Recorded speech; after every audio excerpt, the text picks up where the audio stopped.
Long days, pleasant nights, and welcome to Kingslingers, a Doof Media podcast journeying through Stephen King's Dark Tower series. My name is Scott Daly, and I am your host and president and CEO of TET Enterprises, and I'm here to tell you, Matt, that you did it. You finished the Dark Tower. Your work is done. You don't need to go on. Seems premature. I mean, there's more book left. It's called The Dark Tower, and we didn't get to the Dark Tower. I don't understand. They saved the beams. It's all good now. We can finally rest. We're done. I mean, can we just finish the book, though? Fine. This week on the show, we're concluding part 3 by discussing chapters 3 and 4. Roland heads to the once vacant lot and meets up with a very old Moses Carter. He gets some gifts and then sets on back to Endworld to meet up with Susanna and resume his quest for the tower. Matt, what'd you think of this week's reading? Well, no beloved characters died, so yeah, we gave you a little break. Yeah, I'm feeling good.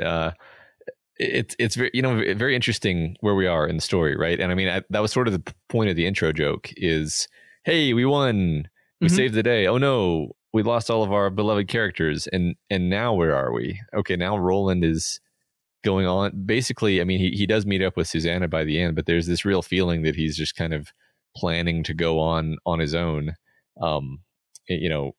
back the way he was back at the beginning of the story. It's a very strange feeling. It's a very melancholy section, and there's a lot of scenes where there's just a lot to talk about. I don't know. What did you feel like? What do you feel about this part of the book? I mean, I think there's a version of the story in which this is the end, right? That they've done it. They won. And this is kind of the victory lap. This is the denouement of the series in a way. Mm-hmm. And it's very weird in that because you're right. The quest isn't done technically. Roland has not reached the tower. The tower has been the goal. And it's just very interesting to me the way that Stephen King decided to frame the story is he specifically made it so the save the world portion of the quest and the get to the tower portion of the quest were distinct and different. And he draws specific attention to it in this week's reading. In this week's reading, we have a character who joined the story very suddenly in Nancy Deep Now, who basically says, hey, you're done. And our character goes, no, I'm not. I didn't get to the place yet. So it's just a really interesting choice. And I want to spend a lot of time kind of picking at that choice because Stephen King didn't have to do it that way. And I think it's really important that he chose to do it that way. Absolutely. Yeah. We'll talk about that a ton. But yeah, I mean, there's I think a big Lord of the Rings comparison that we're going to talk about here. And this feels sort of Lothlorien-esque in that Roland is taking a moment to recuperate and rest and be amongst friends or powerful people who impart gifts upon him. Mm-hmm. It's just a very interesting couple of chapters. It really is. Yeah, I like how you use the word denouement. It also feels like it's kind of a lull between story movements. Yeah. And I'm like, well, I think the reason why it feels strange is I'm like, yeah, it does feel like a lull between story movements, but I don't know where we're going. We're going to the tower, obviously, but how and what does that look like and why? I mean, that's a good question too. I mean, the why is we'll get into the why because I think that's not as simple of an answer as you would think on the surface. Yeah. All right. So you ready to do it? Let's do it. Before we get into this week's reading, we just wanted to once again remind you folks that it is the second Wednesday of the month. Tomorrow as we're recording this, but yesterday as you're listening to it, which means another episode of our Patreon exclusive bonus podcast called Other Levels of the Tower is out. This month, Matt and I took a look at Secret Window based on the novella Secret Window, Secret Garden. So if you support us at the $10 level on Patreon, that should be in your inbox. So go listen to it. If you don't, it'd be a great time to join up because that was a really fun talk we had, Matt. That's right. Yes. There's a little secret that I hid at the end of that episode that you won't ever get to know unless you listen to that episode. It's that Matt killed his wife and buried her under corn. Oh, Jesus. Well, it's out there in the world now. You're screwed if anything ever happens. Yeah. No, it's a fun little secret. That's how we get people to wonder, right? I'm probably just going to mention it like offhandedly at some point. Oh no, you ruined their whole pull. Yeah, then no, I'll never mention it offhandedly. Perfect. All right, let's get into it, Matt. Let's talk about chapter 3, titled New York Again. Roland shows ID. So we begin this week's reading on the morning of July 21st, 1999. It's 2 days after Jake died and Stephen King was saved, and it's a bright, sunny day in New York City as all of our living characters mourn their friends. Over in Midworld, we see that Susanna is heading towards Fedek, and I love this bit right here. "Please no," she murmured. "Please not either of them. God, I can't stand another one." But God remained deaf to her prayer. Jake remained dead. The dark tower remained standing at the end of Canco No Ray, casting its shadow over a million shouting roses. And in New York, the hot summer sun shone down on the just and unjust alike. "Can you give me hallelujah?" Thank you, Sai. Now somebody yell me a big old God bomb. Amen. I love this. I love this whole opening. There's a lot of fun juxtaposition going on here because our characters have won. They did it. The tower is standing. The tower is safe. We'll learn this explicitly here in a few moments. Roland's done it. The sun is shining on tomorrow. The universe is saved. But Jake's still dead. Eddie's still dead. And our characters are all mourning and in grief in this moment of victory. Yeah, I read this as having a sarcastic tone, like oh great, whoop-de fucking do, we saved the world. But yeah, we're not. I mean, the characters aren't happy about it. We're not even happy about it as the readers. I mean, this in microcosm is a perfect example of how stakes work in stories. Like the important thing is never the magnitude, never the objective magnitude of the stakes. You can say the stakes are the whole universe, all of the universes. I don't really care about that much as I care about Jake and Eddie, because King has very successfully communicated and connected emotionally with us on those characters, and so we're pretty bent out of shape about that, and we don't really feel that happy about saving the universe. Like it's like, okay, good, and I guess I'm glad, huh? Yeah. No, I think you're totally on point there. I mean, I particularly love the line, that final line of that one paragraph. "The hot summer shone down on the just and the unjust alike." I think that ties into the sarcastic tone you're talking about here, because it's kind of like we've saved the world. We've saved the world for all the good people, but all the shitty people as well. It's this person that gave the ultimate sacrifice to save existence, and this is it. The just and unjust alike, both of the shitty people, both the people that Jake hated and the people that Jake loved. And there's a tinge of sharpness to that. I mean, that's a lot of this chapter has a tinge of sharpness to it. Like our characters are not happy, and they won. Yeah, no, they're not happy at all. Yeah. I agree. So I also wanted to mention, I think as this show has gone on, we've remarked now and then that Susanna tends to get a bit less point of view time than the other Katat members. And I think it's funny because I still think this is true, despite the fact that there's a whole book named after her, which none of the other characters get that honor. Yeah. I mean, I'd actually be interested to see if anyone has ever done any kind of like page count on this. Because honestly, it's just a feeling, and I might even be wrong. But anyway, I thought, bearing that in mind, I thought it was interesting how now she's the only one left for Roland to talk to. I mean, Oy is there, but there's not a lot of conversation happening there. Although interestingly, he does get his own POV shot this week.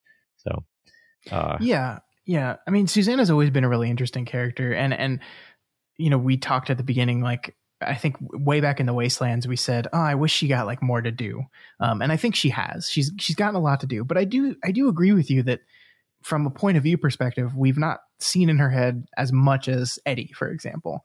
I think I wonder if that's just King like being self-aware, and King has had trouble with black characters in the past, and I say trouble in that he's just done things like having the best intentions, but just falling into some like the magical Negro trope, as I think is something that he's been accused of falling into many times in the past. And so you just wonder if there's like he's maybe just he means well, and he likes Susanna, and I'm not saying Susanna's not a great character. It's just he always like he's got a kind of a distance from her, right? He's just a little bit removed from her as compared to the other characters that he might feel more comfortable inhabiting and possessing and exploring through their point of view.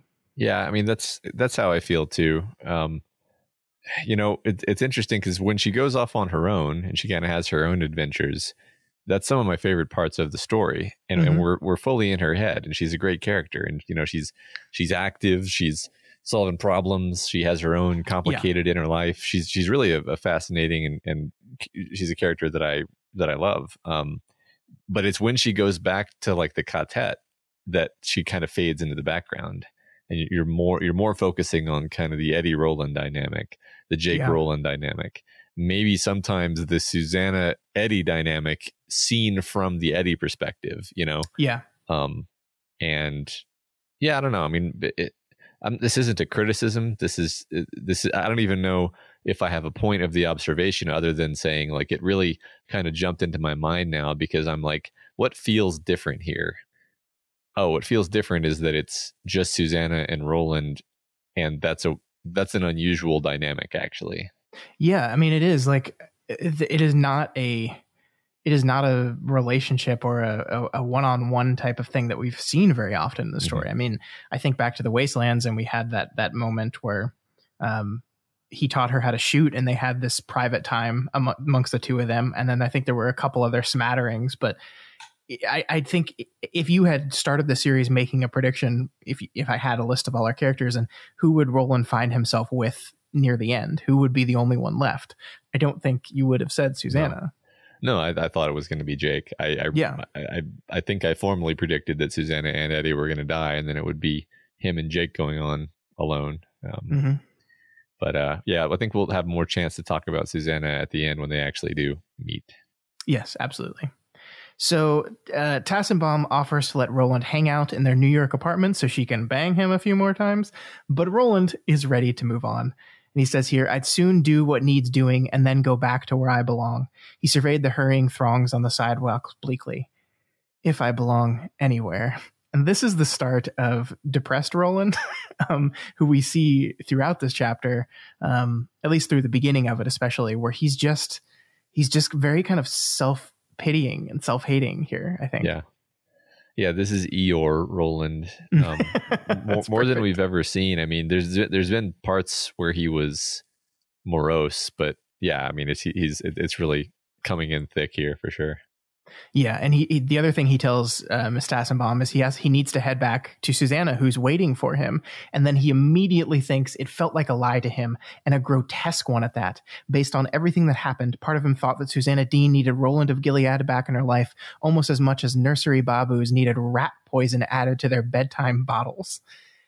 Again, this is what I mean by like the sharpness, the harshness of our characters in this part of the chapter. Like they're just like that's a escalation. Like Susanna needed Roland as much as a child needed poison. Yeah. It's like, holy shit. Like that's real harsh. Yeah, like you said, it's self-hating. I do wonder if there might be some level of intuition buried in that, like him actually feeling like maybe he's not supposed to actually go on with Susanna. Oh, interesting. Because that seems to be something that's kind of hinted at the end. I don't know what shape that's going to take or whatever, but yeah, no, I mean, there's plenty of this throughout. Him just not really being himself, understandably, obviously. Yeah, he's absolutely destroyed. And I mean, the choices that he makes based off of this, I think, are the most interesting things we have to talk about. And I think it's so fitting here that like the idea of being done with his quest is never on his mind. Like, isn't it so interesting that we don't have a ticking clock now, right?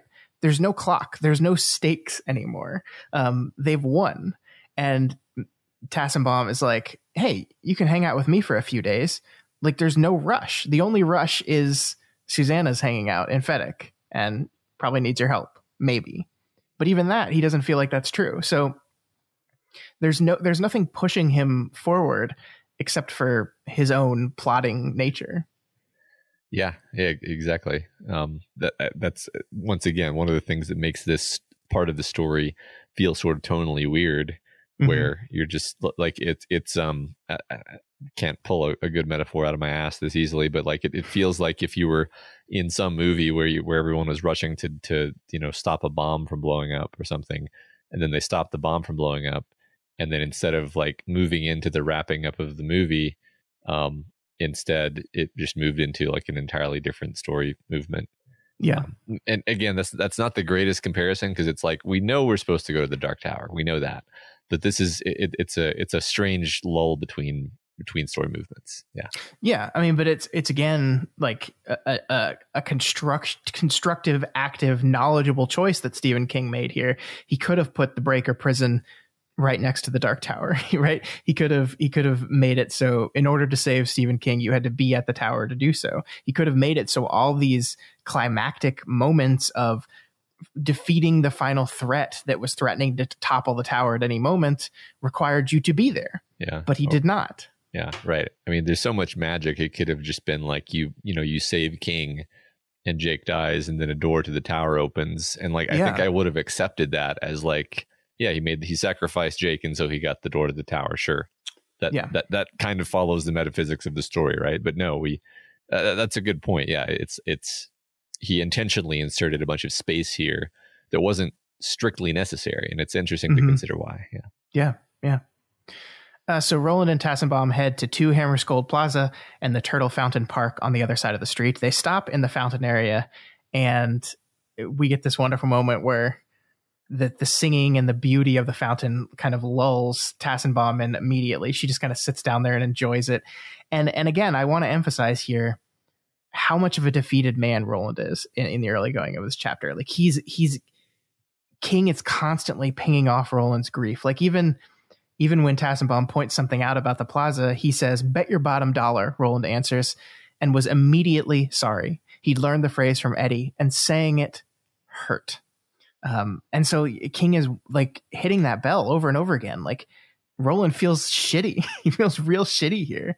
It's like, I kind of love it because I think this is a really accurate depiction of how grief works, at least in my experience, that like these things, these sayings, these influences that a person has on your life are things you don't even really notice while they're there and active.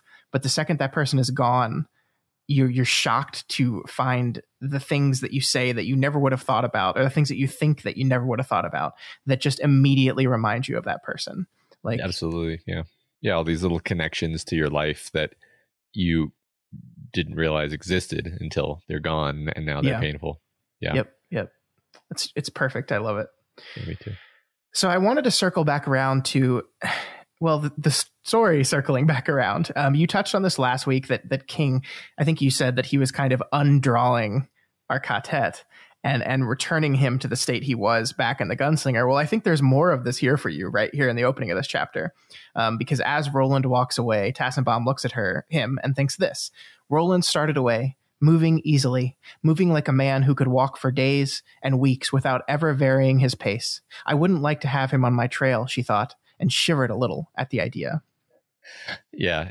I mean, that's a very lovely way of calling back to the very start, the very first lines, him pursuing the man in black, although not quite referencing it. I like that a lot.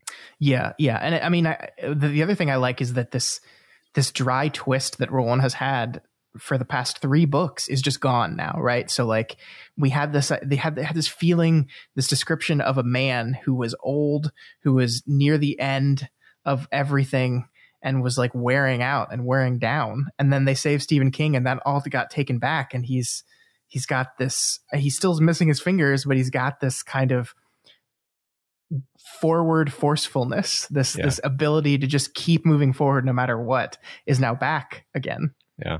It's interesting how the book can give you a sense of him being old when actually I think it may be either sometime in this week's reading or maybe last week's reading where the book reminds us that he has like jet black hair with a few gray streaks in it.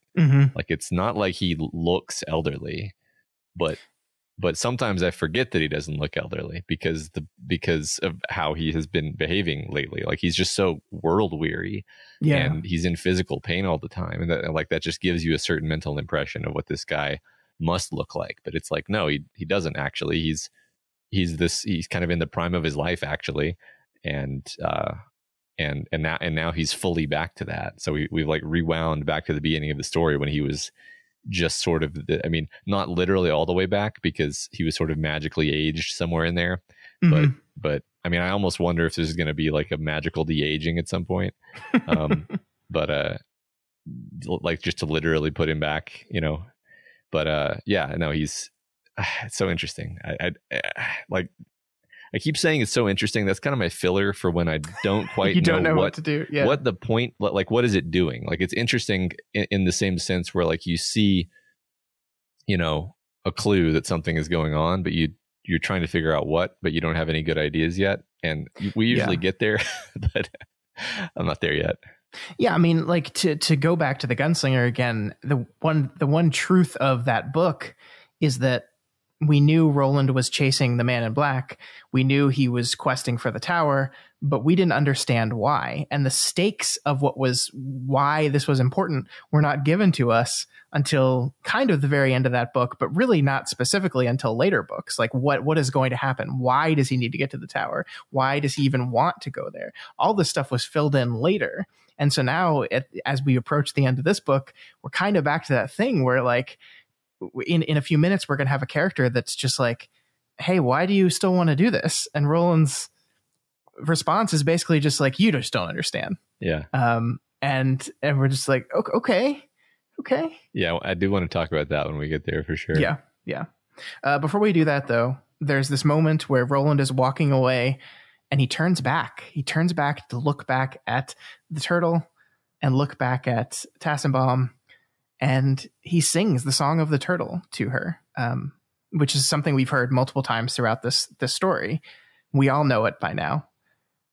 But I don't know, like there's a thing, I don't listen to the audiobook. You do, so maybe you can tell me. But I can hear Roland singing this song, and it feels filled with grief to me. Like there's lines in this that I just feel like there's some anger in, some bitterness and some sadness and some grief, right?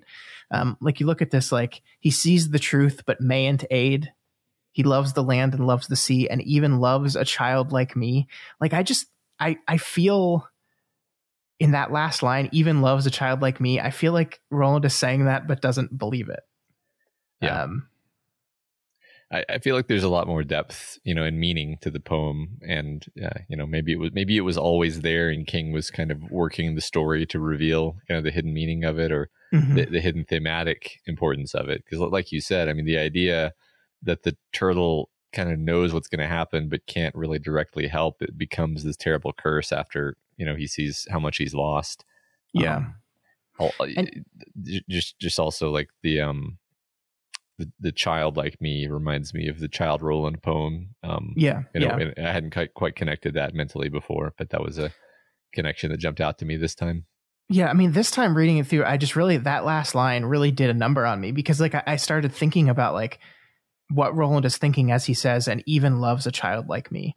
Because on the one hand, I think he can look at his life and look at himself as a slave to Ka and see the turtle, this great guardian, this thing that holds the earth upon its shell, and say like, I don't believe you actually love me. Look what you put me through. I don't believe you actually love me. But then on the other hand, you could also say he looks at that and sees like, am I even worthy of that love? Like make it self-pitying, self-deprecating, like beating himself up, saying like, this is his curse because these are the choices he makes. And I think it could be both, right? It could be like he's feeling both these things at the time. And I don't know, there's a sharpness to and a sadness to how he reads this or sings this song to me in this moment. I mean, he's not a guy who usually just walks around singing songs to himself. And so it feels like this is part of the same thread of his melancholy kind of emo behavior. Your comment about the audiobook, I mean, the audiobook reader did fine. Like they did about as well as you could expect. But like this is one of those cases where I don't think any human voice could really quite live up to what you imagine in your mind, and like the the meaning, the weight that you put into it, and all of that. Like, I mean, there's some things that an audiobook reader just can't really do. But it was good. Yeah, I mean, they're not actors. They're good, but they're not like actors at the end of the day. They're very good at reading, but they can't put too much into that. This is why I would love to see an adaptation. I want to see the scene. I want to see what someone else reads out of the scene and the emotion and the reading they put into it. Yeah, it's a shame there haven't ever been any adaptations of anything related to the Dark Tower, though. It's a damn shame. So Roland heads alone into Two Hammers Gold Plaza and immediately sees the rose. And he realizes here that it's still in its original place. It's still in its original dirt. They didn't like remove it and replant it, transport it somewhere. The building, this tower, was built around the rose. It's a shrine to the rose, the book says. And we learn here that a society of gunslingers has sprung up around it. So the immediate feeling here as we walk into this thing is the rose is safe. At last, the rose is safe. We don't have to worry about this anymore. It's safe. Mm-hmm. Then one of those gunslingers sneaks up on Roland, Matt. This person who will later learn is Nancy Deepnow, Aaron's grandniece, sneaks up on Roland, gets the drop on him. Not only does she get the drop on him, but when he reaches his arms out to like push her away, she moves faster than him. Yeah. This is huge. Yeah, it's really interesting. I wasn't sure quite what to make of it. I was like, oh, has Roland lost a step, or is she just this much of a badass, or I wasn't sure which of those two readings I was supposed to take away from the interaction. Like, for example, she sneaks up on him, right? But Roland is just like shocked that this happened. But then she realizes like, oh, she's just wearing like sneakers or something. Yeah. So it's not necessarily that she's that sneaky. But then again, maybe she is. Like, I would imagine that there have been other people who wore soft-soled shoes, and that Roland did not let sneak up on him in the past. So I don't know. I think maybe it's just supposed to be like, oh yeah, she is a badass. Yeah, I mean, my personal reading on this has always been that like there are gunslingers in the world again. Like we are meant to see that like that the Tet Enterprises has basically recreated the line of gunslingers, because we see a little bit later that Moses Carver's daughter is also a badass. She's like the 6'6", like muscular badass gunslinger woman, and so like this understanding that like this world has a new line of these people in it now, and they're awesome. And so it's supposed to, I think, make us feel once again that our characters have won. The rose is safe. Things are safe now. There are people guarding it, badass people that can get the drop on Roland. Everything's okay now. And so I think part of that is to help build the confused disconnect when our character says, no, my work's not done here. What are you talking about? I like that a lot. I like that, the idea that it was this great tragedy when John F. Kennedy, died, and he was the last gunslinger, and how that idea has come up repeatedly in the story that John F. Kennedy was the last gunslinger, and now they're back. He's fixed it. He's fixed the universe, and repaired the beams, and now the rose is able to protect itself. The rose is re-empowered, and so the gunslingers are back in the world, in America, and that's great. That's cool. I don't know why I didn't quite connect that, but now that you say it, it seems very clear, actually. Cool. Yeah, and that might not be everyone's read. That was just always my take on it. Well, I agree with you now. So now it's my take as well. All right. I have the power to influence your takes. Anyway, Nancy Deepnow takes Roland up to the 99th floor of the building, of course. And as he walks into this floor, Roland sees a photo of the founding fathers of the Tet Corporation. We see Aaron Deepnow, John Cullum, and Movis Carter. And the thing I love about this, Matt, is that when we see this photo, they're all dressed up as cowboys, and they're like, I think they're out in New Mexico at like a a leadership retreat. So they're all dressed up as cowboys and they're like sitting on a wood fence. And Roland looks at this and is like, how many people have I seen do the same thing? How much does this remind me of my past quartets, of my past life? And I think it's another little connection there between this new gunslinger quartet that has been created and the line of gunslingers that were part of Roland's old life. Yeah. Yeah, that's a great moment. Yeah. And I like this part here. These three men, Carver, Cullum, and Deepnow, had come together, almost magically, to fight for the rose in their old age. Their tale, the gunslinger believed, would make a book itself, very likely a fine and exciting one.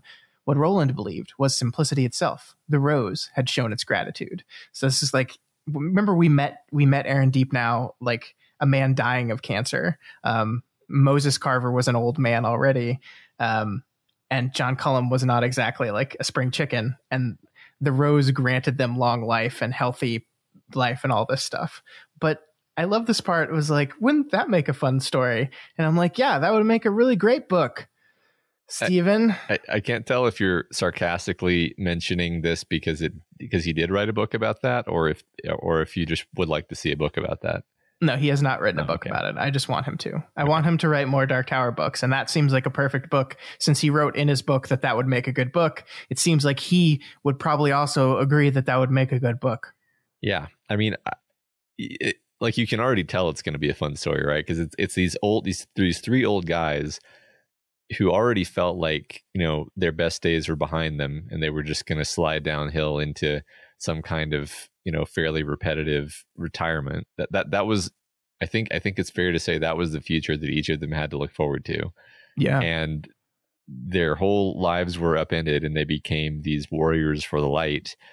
And yes, they died eventually, but like there's something narratively that feels very different.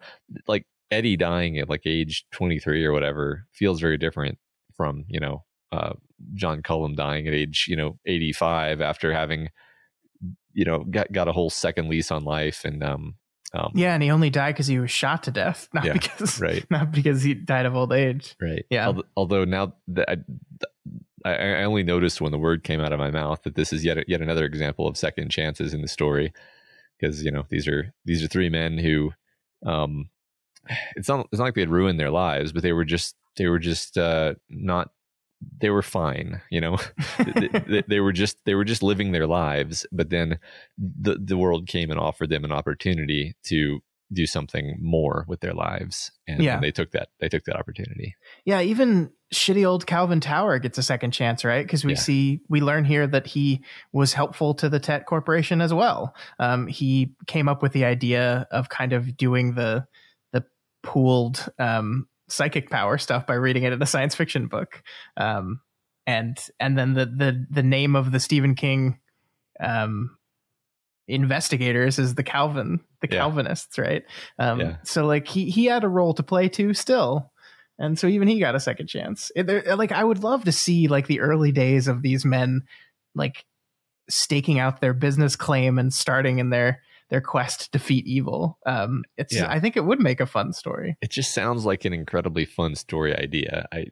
I like the idea of suddenly getting a windfall of money, but it's like, oh no, you can't just use this for your own purposes. You have a mission, and there's evil out there that is trying to stop you from accomplishing it. Like, God, that's like automatically the most dramatic thing in the world. Hell yeah, let's do it, Stephen. Let's go. Yeah. So like we said, we learned that John Cullum is dead, shot to death by agents of the Crimson King, we think. We also learned that Aaron Deepnow finally succumbed to cancer in 1992. And then we get this part here. The last thing he said was, "Tell Roland we did our best. And so I do tell you."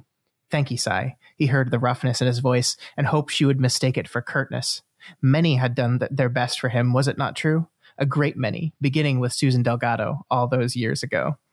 And I love this as just another example of depressed Roland, right? Yeah. Where he's just like, I'm tired of people on their deathbed saying, "Thanks, we did our best" to me. Why do I have to keep losing people this way? Yeah, absolutely. I don't, yet again, don't quite know what to say with it other than, okay, we're about to go back with Susanna, sorry.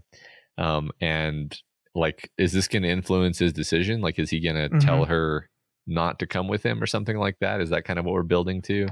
You know, because he may at this point see it as like, and I think he'd be right to see it as, if Susanna continues on with me, she's going to die, because that's just the way this works. That's just the way, that is my ka, that is my story. That is the way that's just the way this is. That's what this story is. And so given the choice, I wonder if he's capable of deciding to go on alone, you know, intentionally.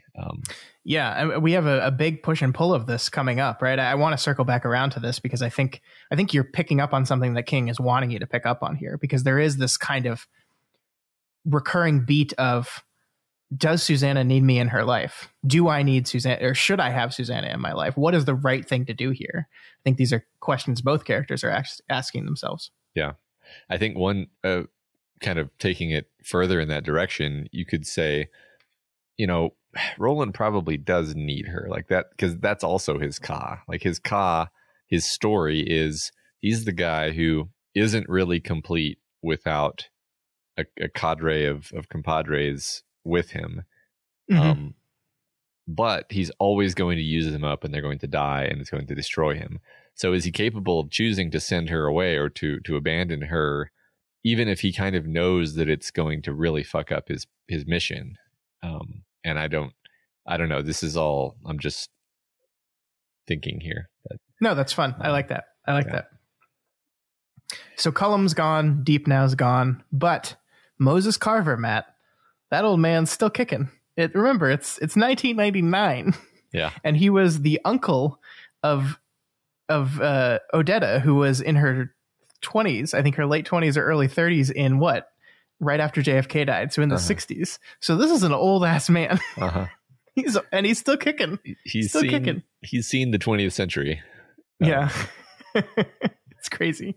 And he's I like him a lot. He's a lot of fun. Marion Carver, his daughter, who is also now the president of the tech corporation, I think is great too, because there's a fun interplay here between like the old ass man who's just like loving everything about this, and like the serious business minded woman who's trying to control her father. I think this interplay between these two characters that we just met, I think works really well.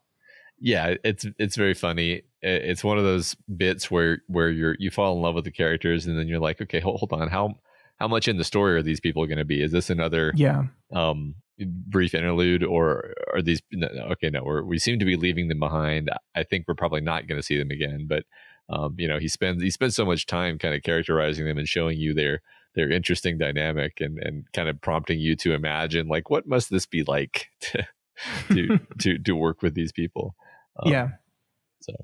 But just imagine what it would be like to work at Two Hammerskull Plaza. Like, we're already told here that it just feels great to be there, that just being around the rows gives people long and productive lives, that these people like come up with excuses to work late so they can be closer to the rows.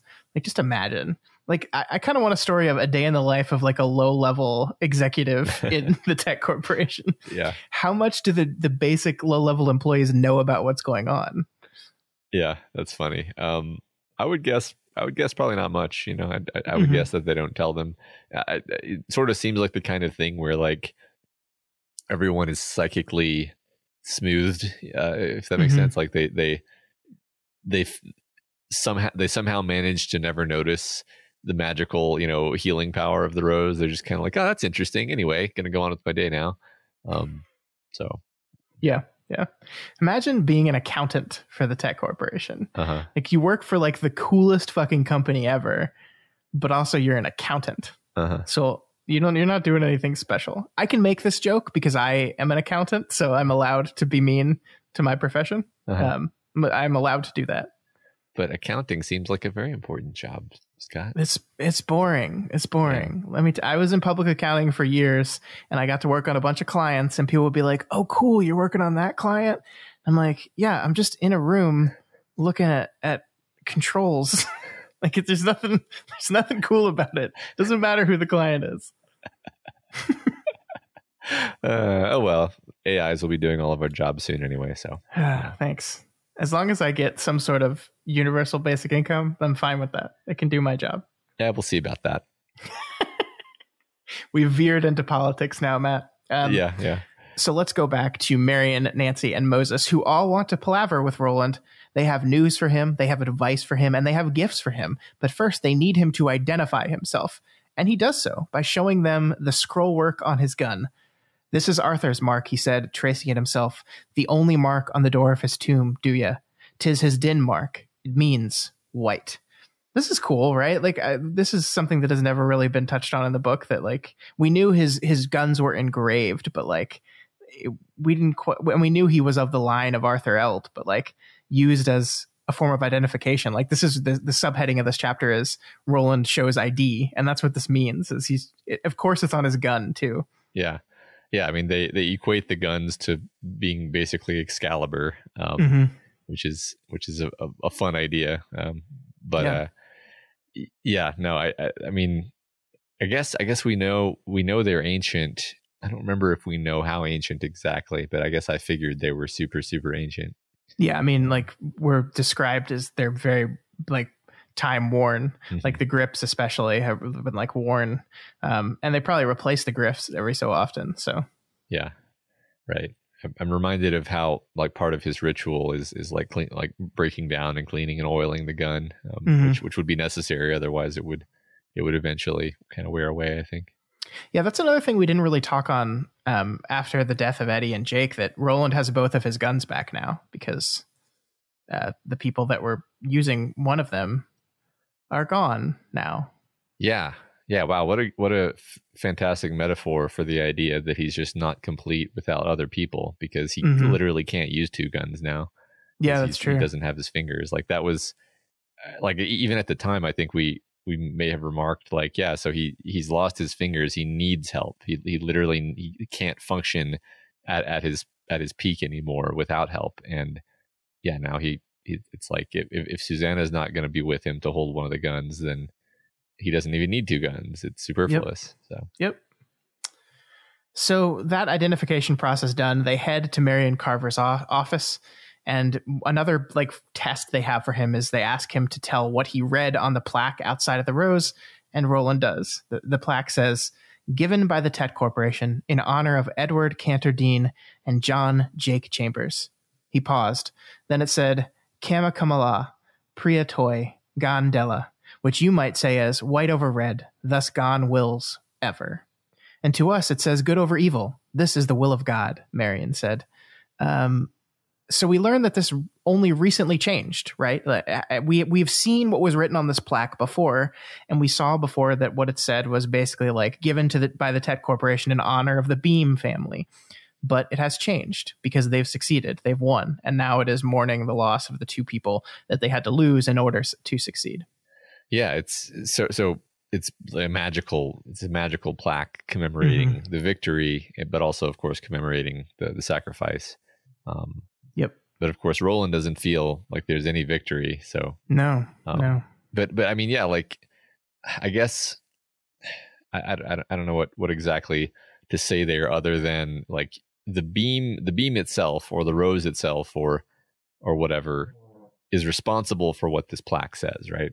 So the beam and the rose actually appreciate the gravity of Eddie and Jake's death, because it, like, that's out of all the things it could put on that plaque, it puts that on the plaque. So I don't know. I guess that's cool. I think this is another fun juxtaposition of what this chapter is doing here, because we have this, and like we have Marion, Nancy, and Moses, who are all like, they're decent human beings, so they like feel bad for Roland. They know that Roland has just lost two people that he loves very much, and they feel bad for him, but they're also like super excited because this is the guy. This is Roland. This is like the purpose behind everything they've been doing the whole time. And all of them are getting to meet him for the first time. Even Moses Carver, the man who kind of signed on for this whole thing on faith, is now meeting Roland for the first time, meeting their progenitor for the first time. And so like there's this really weird juxtaposition between their frenzied and energetic excitement at the honor and privilege of this moment and Roland's depression and grief And I think that works really well because King didn't have to do it this way. But I think that juxtaposition highlights both sides of that feeling. Yeah, I mean, it's sort of like if we were to meet Roland, because I mean, they don't say that they have read the Dark Tower books that are published prior to 1999, but there's a good chance they've read the Dark Tower books, and even if they haven't, they know all the information that's in the Dark Tower books because that's kind of their job. And so like we would be blown away by the the weirdness and then the it's a fantastic visitor from another world and this great hero out of legend from thousands of years ago. And then he, from like you just said, from his point of view, he's just like, I just had to bury my son. Yeah, I don't give a shit. Yeah, that's one of the things that makes it such an interesting dialogue scene. Definitely, there's like a lot of currents running under the surface, behind the dialogue.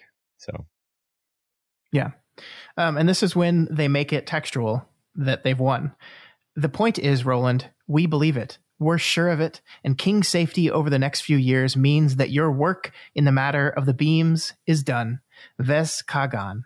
So this is what we were talking about at the beginning of the episode. In any other book, in any other story, this is the denouement. This is the end. The rose is safe. The beam is safe. A new line of powerful gunslingers has been created in New York City to battle against the remaining forces of the Crimson King.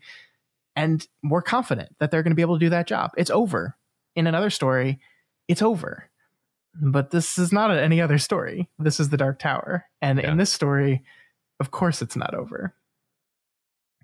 And here Roland explains why. For me, the beams have always been no more than means to an end. Had they broken, the tower would have fallen. Had the tower fallen, I should never have gained it and climbed to the top of it. You're saying you cared more for the Dark Tower than the continued existence of the universe? Nancy Deepnow said. She spoke in a just let me make sure I've got this right voice and looked at Roland with a mixture of wonder and contempt. For the continued existence of all the universes? The Dark Tower is existence, Roland said, and I have sacrificed many friends to reach it over the years, including a boy who called me father. I have sacrificed my own soul in the bargain, Lady Sigh, so turn thy impudent glass another way. May you do it soon and do it well, I beg. His tone was polite, but dreadfully cold. All color was dashed from Nancy Deepnow's face, and the teacup in her hands trembled so badly that Roland reached out and plucked it from her hand, lest it spill and burn her. Take me not amiss, he said. Understand me, for we'll never speak more. What was done in both worlds, well and ill, for Ka and against it. Yet there's more beyond all worlds than you know, and more behind them that you could ever guess. My time is short, so let's move on. Okay, we gotta talk about this for a while, man. Yeah. I mean, first we just have to appreciate what it would be like to meet Roland and then have him fucking yell at you. Yeah, just be like, I'm sorry, sir. Yeah, I mean, when we were chatting earlier before we recorded, you compared this to Frodo destroying the ring, but then still going on to Mount Doom anyway. And you also drew the comparison to Lothlorien, which I think works because Roland receives gifts, and we already compared River Crossing to Rivendell, so it's fitting that we have a Lothlorien beat as well. But I think there's also something of a parallel that they kind of try to relieve him of his burden, kind of like Galadriel tried to relieve Frodo of his burden, and in both cases, the character refuses to be relieved of their burden. Yeah, but like in that case, the ring was still around. In this case, the ring the metaphorical ring has been destroyed already. Yeah. Well, sure. I mean, it's not a perfect analogy, but the idea would be at least Frodo gets to go home and Galadriel takes the ring and he doesn't have to care what happens next necessarily. Whereas here, they're basically saying, you won, Roland, retire. And he's like, no, I'm going to fuck you. Go continue this extremely dangerous quest. I mean, and I really want to pick at this for a while here because like first he starts this saying the honest truth, the truth that we've known from the very beginning, that the beams have always been the means to an end. In order to see the tower, I had to save it first, which is him being brutally honest here. And we've talked about this. You and I have talked about this. We've kind of talked about the idea that, the saving the world thing was just a convenient excuse, a convenient reason.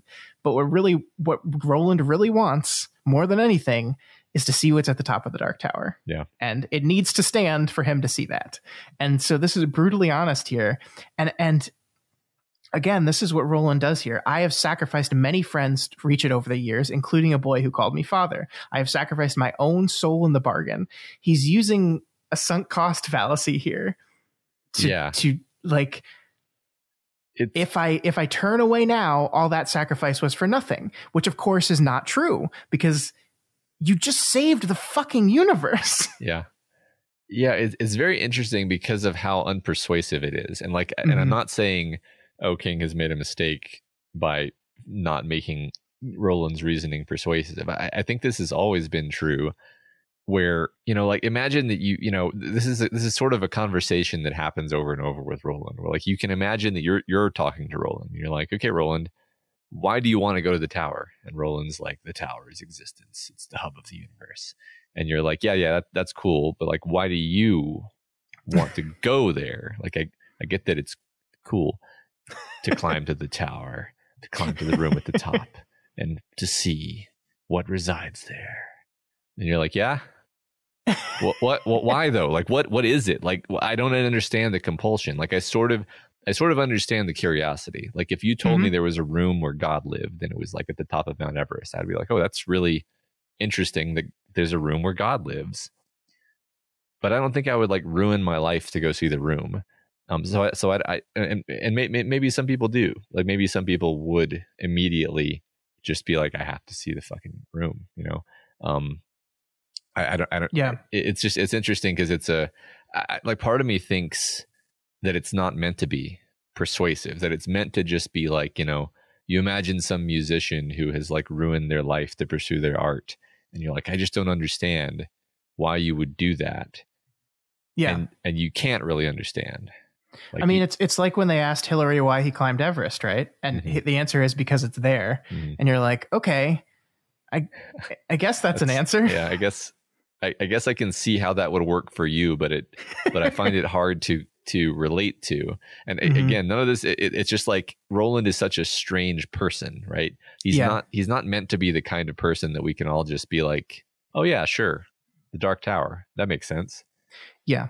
I mean, look at his explanation here. Like, he explains this thing. He yells at her. She gets freaked out. And then he kind of like grabs the cup out of her hand to show maybe like, okay, I don't hate you. Like, I don't want you to burn yourself. And then take me not amiss. Like, I'm going to now expand upon my reasoning here. And his reasoning is, what was done in both worlds, well and ill, for Ka and against it. Yet there's more beyond all worlds than you know, and more behind them than you could ever guess. So his reason here is just, you don't get it. I mean, that's really all he's saying. It's like, you don't understand. You could never understand why I want to do this. And that's not an explanation. That's just the reason that you think this is crazy is because you don't get it. Yeah. And what I love is that Moses Carver is like, yeah, that was never his quest, and you know it.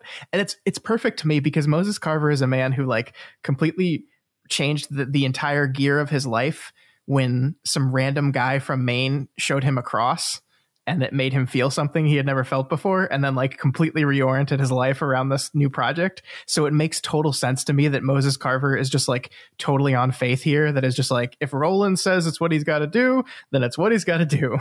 But his the younger members of the organization don't have that level, and so are a little confused here. Yeah, that's a good way of putting it. I mean, I think for Moses, this is a kind of religious quest that he's on. Yes, I mean, it was a cross. His name is Moses. There's connection. Yes. Whereas these other people have kind of grown up with it and might find it more difficult to relate to this strange guy. Yeah. Yeah. I mean, this goes back to, I think, what Fred King, which as we recall is our name for the fictional character of Stephen King, what Fred King said when he met Roland the first time was, you were a tough character to figure out, and you scared me a little bit because I didn't understand you. And I think what Stephen King did later in the books was kind of not remove that difficult to understand, that ambiguity of who Roland is, but like place things in front of it that were easy to digest. Like placing the threat of the universe in front of this quest to get to the tower makes you feel good, right? Because we've gotten some emails from people that have been like, you guys are being too harsh on Roland. He was doing this for the sake of the universe. And like, I get it, because that's true, right? Like, in essence, that is what our characters are doing. That is why they're continuing on this quest, is to save the world. And so any sacrifice you make along the way to save the world, well, if the world's saved, okay, I get it. But this is tearing that away. And what King has done is, here at the very end of his story, is bring back that Roland from the Gunslinger in more ways than one. We've been talking about this for the past couple weeks, but here's another one here. The convenient excuse that makes us file Roland away in a certain part of our brain, an understanded part of our brain, has been ripped away from him. And now we're again like, okay, what is the deal with this guy? Like, why do you feel this need? Why are you justifying the deaths of people to continue on this quest? Yeah. Right. And he's difficult to understand. So first of all, our whole shtick here at Doof Media is to be too hard on characters. So just need everyone to know that, and not be surprised by it. And I'm not saying, what I want to be clear here is, the folks of you that have reached out to us and said that, I'm not chastising you or anything. Like, you're free to have your own interpretation, and I do think sometimes we are, for the sake of analysis, very hard on characters. So you've got us there. I think we've called Roland a monster in the past, and I don't think that's very fair. Well, I think what it is, and okay, so just to lay it all out, I mean, the same thing basically happened with the Worm podcast, and the thing is, in both that story and this one, you have a character where the author is basically saying to you, this is a complicated human being with a lot of darkness in them, and their motives are not pure. And they tell themselves lies to justify shitty actions that are convenient for them to accomplish their selfish mission. These statements are all true of Roland. It doesn't mean I don't love him as a character and think he's an awesome badass. It's just King repeatedly puts him in situations where he does these things that are not admirable, and then points out to us that he's doing it. So like, I don't think we've been too hard on Roland. I think that we're just pointing out the things that King is putting in the book and saying, hey, like you're meant to be asking questions and to notice these things. And this is a perfect example, just like you said, where he's given an opportunity to explain himself, and I still don't find it persuasive. Like even, saying stuff like, yet there's more beyond all worlds than you know, and more behind them than you could ever guess. I'm just like, I don't know what that means, Roland. Like that's like, I'm curious to see what's at the top of the tower. Like, I'm sure King has something in mind for this that's going to fucking blow my mind. Or maybe not. Maybe it's gonna be super disappointing. Who knows? But basically, like, this is not a satisfying explanation, and King knows it's not. Like, it's almost just gibberish, right? Yeah. I mean, I think even the way the dialogue is constructed here is meant to be gibberish. Understand me, for we'll never speak more. What was done in both worlds, well and ill, for Ka and against it. Which is just like, I mean, he's trying to say here, like, everything that doesn't even make sense, for Ka and against it. Like, if the reason you're doing this is Ka, then why was stuff done again? Roland. Yeah. It's just all very convenient. Yeah. And I mean, I think the one universal truth here, to get meta a little bit here, is that the same reason we keep turning the pages, because we want to find out what's at the end of the story, right? And that's kind of, Roland is metaphorically turning the pages when he says here, he's almost saying to Nancy, look, there's still like 250 pages left in the book.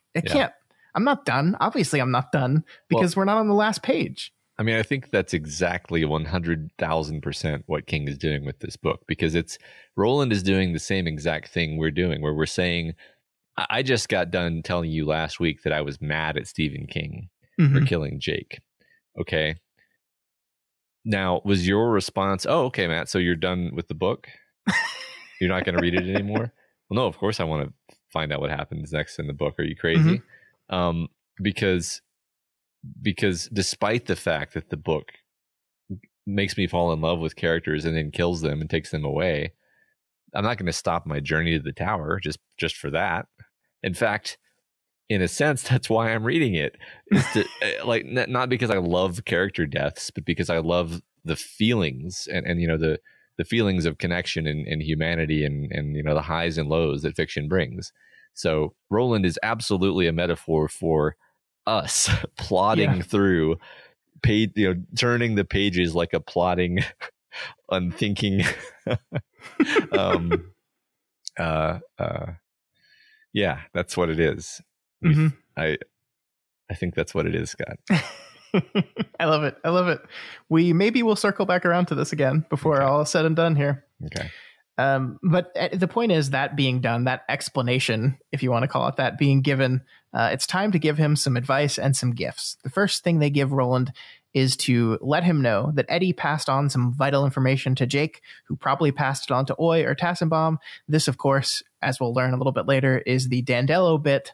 And we'll later see a brief scene where Oy transmits this information over to Roland. And the only thing I really wanted to draw out of that is in this moment, Roland thinks he didn't believe Jake had passed on Eddie's message to Mrs. Tassenbaum. No, not to her. He realized that he hardly thought of Oy since they parked Irene's car. But Oy had been with them, of course, would now be lying at Irene's feet as she sat in the little park across the street, lying in the sun and waiting for him. It's just very curious to me that in this moment, King kind of chooses to halt the ongoing palaver and mention, oh, Roland forgot that Oy was there. He's really drawing our attention to the fact that Roland isn't really considering Oy. Well, and Roland realizes it himself too. It's not purely the narration. Yeah. Fair. Yeah. I mean, and it's a moment where once again, Roland, you know, is failing to appreciate, I was going to say his quartet again, but you know, his companion still, because Oy is attached to him now. You know, I kind of want to take this opportunity to salvage some scraps from my original prediction that Roland doesn't actually climb the tower, that instead he faces some final tribulation and the choice is either sacrifice someone important or turn back. You can either do what you have to do, one or the other. And I think it'd be really interesting because originally I thought it was going to be Jake. I thought it was going to be yet again he's faced with, okay, you have to sacrifice Jake if you want to climb the tower. And then he would say, you know, even at the foot of the tower, he would still say no to that. Now I'm wondering if maybe it's going to be the same thing, but it's going to be Oy, because Oy is the least important Tet member. It's a creature that he's been willing to sacrifice in the past. In a sense, yeah, we had that moment in the Wastelands, right, where he was just like, "Oh, this is it for Oy." Yeah, this is it for you're going to die for Jake because I care more about Jake. I mean, Oy is the most perfect mirror for the Hawk David, which was the first sacrifice that he ever made, which is just an animal, you know, an animal an animal that he's willing to use up and spend to get what he wants. So to have him have it's just an animal, right? You know, it's Oy can talk, but still, it's just an animal. To have him refuse that choice, that would be some fucking character growth, my friend. Interesting. Well, we will see, won't we? Let's write it down. This is a Matt musing. It's a Matt musing. We'll see what happens. I still kind of like the idea of it, even if that doesn't happen at all. It's just the kind of thing where it's like, you know, possible trajectories of a character, and it was still interesting to consider, even if that's not what happens. Yeah. So we move on from there and we go to Nancy Deep now, who at this point is both kind of terrified of Roland that he scared her to death, and also we'll learn is terrified of this next step in the process because we're about to talk about a character who shares her same last name. But they move on to giving Roland his next gift. It's a copy of Insomnia by Stephen King. Turns out, Matt, that they have a whole Stephen King team at the Tet Corporation. Hence the Calvins, she said, 3 men and 2 women of a scholarly bent who do nothing from 8 in the morning until 4 in the afternoon, but read the works of Stephen King, aka my dream job. We should have just called the podcast The Calvins. So we should have just done that. We should have, and then you not explain it and us have to read through almost the entire series for me to get the reference. Yeah, a whole year of you just being like, what does this mean? Yeah. Yeah. But the point is, the Calvins have determined that King's 1994 novel Insomnia is a story that hinges upon the Dark Tower, and that King was attempting to give Roland a message through the novel. So that's what we learn here. Yeah. It's hilarious how much of this chapter at the time you're reading through it, you're like, holy shit, how do they know so much about Roland and his quest and his backstory? And then you get to this point and you're like, oh, they've all read the books. Yeah, probably have like an extensive file on Roland. Yeah, absolutely. They probably know not just what's in the books, but all sorts of other background stuff that's not strictly in the books. Oh yeah. I mean, imagine if someone like does what we've done for these books, but for every single book in Stephen King's writing, and more so, because doing this every day for a year, you'd have so much more time to dive into every single word. Yeah, absolutely. Like, we think we spend a long time. The Calvins podcast would be like 8 hours per episode. I wonder if they have ever like try to spy on Stephen King and see like what, what's it like, how's the writing going on the latest book, or, try to look at his notes or anything like that. Yeah, like break into his house and photocopy his notes. Absolutely. Yeah. That's God. It's the fate of the universe hinges on this. Of course you're going to do that. There's another book. The new member of the Tet Corporation assigned to steal Stephen King's notes on the next Dark Tower book. Love it. All right. So next we have Roland looking over the book that was just handed to him, and he points out the red and white cover of the book Insomnia. And he reminds us that white over red is like good over evil, the white being Arthur L., the red being the Crimson King. And so we see this book cover. And I linked a copy of the original book cover for you just so you could know what Insomnia looks like. I remember this book very distinctly. 1994, I was 14. And I remember my mom bought this book, and it was like, it's very loud. Like, Stephen King covers have changed a lot over the years, but they're always like very attention getting. And this was just attention getting in that it's 2 colors, it's big, it's a thick book, it's bright. And so I like that he kind of worked that idea into the story. It is a very well designed cover for sure. I love it. Mm-hmm. And it's a book that perhaps we will cover one day, because as Roland is shown here, it's pretty important to the Dark Tower. Mm-hmm. Yeah. Although, of course, he very interestingly just kind of seems to not be interested in it in a little bit. I don't know. Yeah. Not sure how to read that quite yet, actually. We'll talk about that. But basically, we're told here that it's decided that Roland can't read this book because he can't understand English, but it's decided that Susanna will read the story to Roland once they are reunited. And I love this part. Roland thinks, yes, one last story to hear, one last trail to follow, the one that leads to Can-Ka-No-Re and the Dark Tower. Or it would be nice to think so. Right. Yeah. That's yet again, he seems to be like, he seems to know in his heart that like he's not going to get to have this journey with Susanna that he kind of wants. It's like I feel like the book is quite heavily foreshadowing like he wants to go on with Susanna as things were before, but that's just not going to happen. Yeah, he imagines this idyllic like nighttime campfire scene reminiscent from the old books when the quartet was whole and everyone was gathered around at night. And so he's imagining like Oy in her lap and her reading this book out loud to him. And it's this peaceful, wonderful image that he imagines in his head. And as you pointed out, we'll see by the end of this chapter that he doesn't trust that, and he throws it away. Which is interesting. Yeah, right. So there's a little bit here. So Nancy and Marion are kind of pointing out things about Insomnia, and I don't want to go into too much detail, although you basically had a lot of the events of that book spoiled for you now, Matt. I don't want to go too much detail into that because I do think we're going to cover that book one day. But the one thing that I'll point out here is that in Insomnia, it says that the Crimson King is imprisoned at the top of the tower, and that freaks Roland out because it's different from what he thought. And it also means that the Crimson King has reached the top of the tower, which is where he wants to go. So he's kind of freaked out about that. But I think this is really fun because what the book says here is basically that sometimes what Stephen King says is just nonsense. Like, the quote is, King's reference to the Dark Tower are almost always masked and sometimes mean nothing at all. I think this is like some of the most brilliant retconning ever. It's basically Stephen King, the author, admitting to his readers, I maybe did an oopsie there. Sorry, folks. Yeah, sometimes I'll just throw stuff in and then change my mind later. And that's because the beam changed its mind, though, not my fault.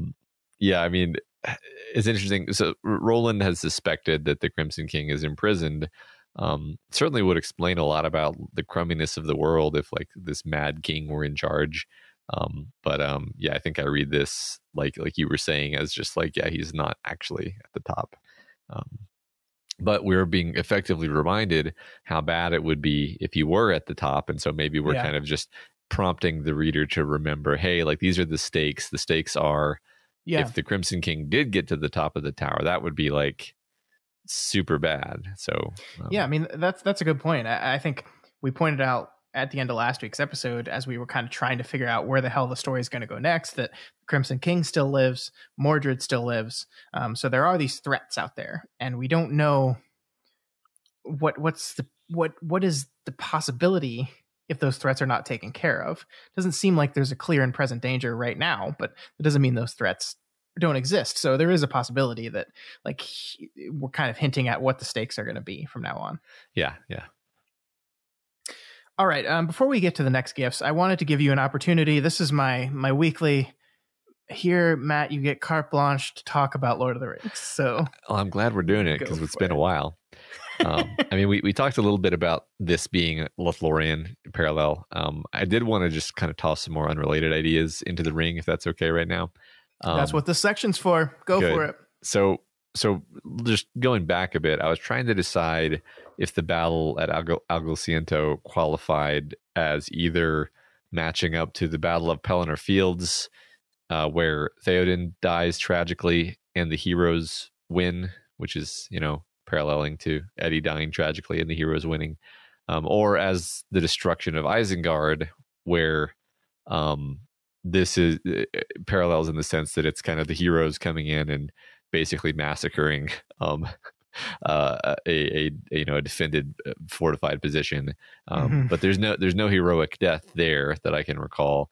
So neither of those fit super well. It was interesting to me to consider Eddie as a parallel to Theoden because he's sort of this lesser king who sort of resisted the call to adventure before eventually coming along, and he dies in a more or less pointless fashion without a chance to really fight back against the person who kills him. And that person who kills him in both cases being sort of the head honcho of the opposing side, which interestingly would parallel Pimli Prentice with the Witch King of Angmar, who is of course a prominent warlord who gets stabbed in the brain versus shot in the brain. Well, there you go. So again, this is the kind of thing where you can draw all these connections, but I'm pretty sure these are just Rorschach blots that I'm just seeing patterns in. But I mean, there might be something there. I do like the Theoden Eddie comparison. I think that's kind of fun to think about. I like that too, because that means that heroin is Wormtongue. Yes, and Roland comes along and breaks the spell, and perfect. I love that. See, it's all there. I'm not crazy. So one other thing, I think this one's actually pretty solid. Is for a while there we were saying that Detta was kind of filling a Gollum role because Gollum had this dual nature of half being a murderous sneak thief and half being kind of someone who actually wanted to help.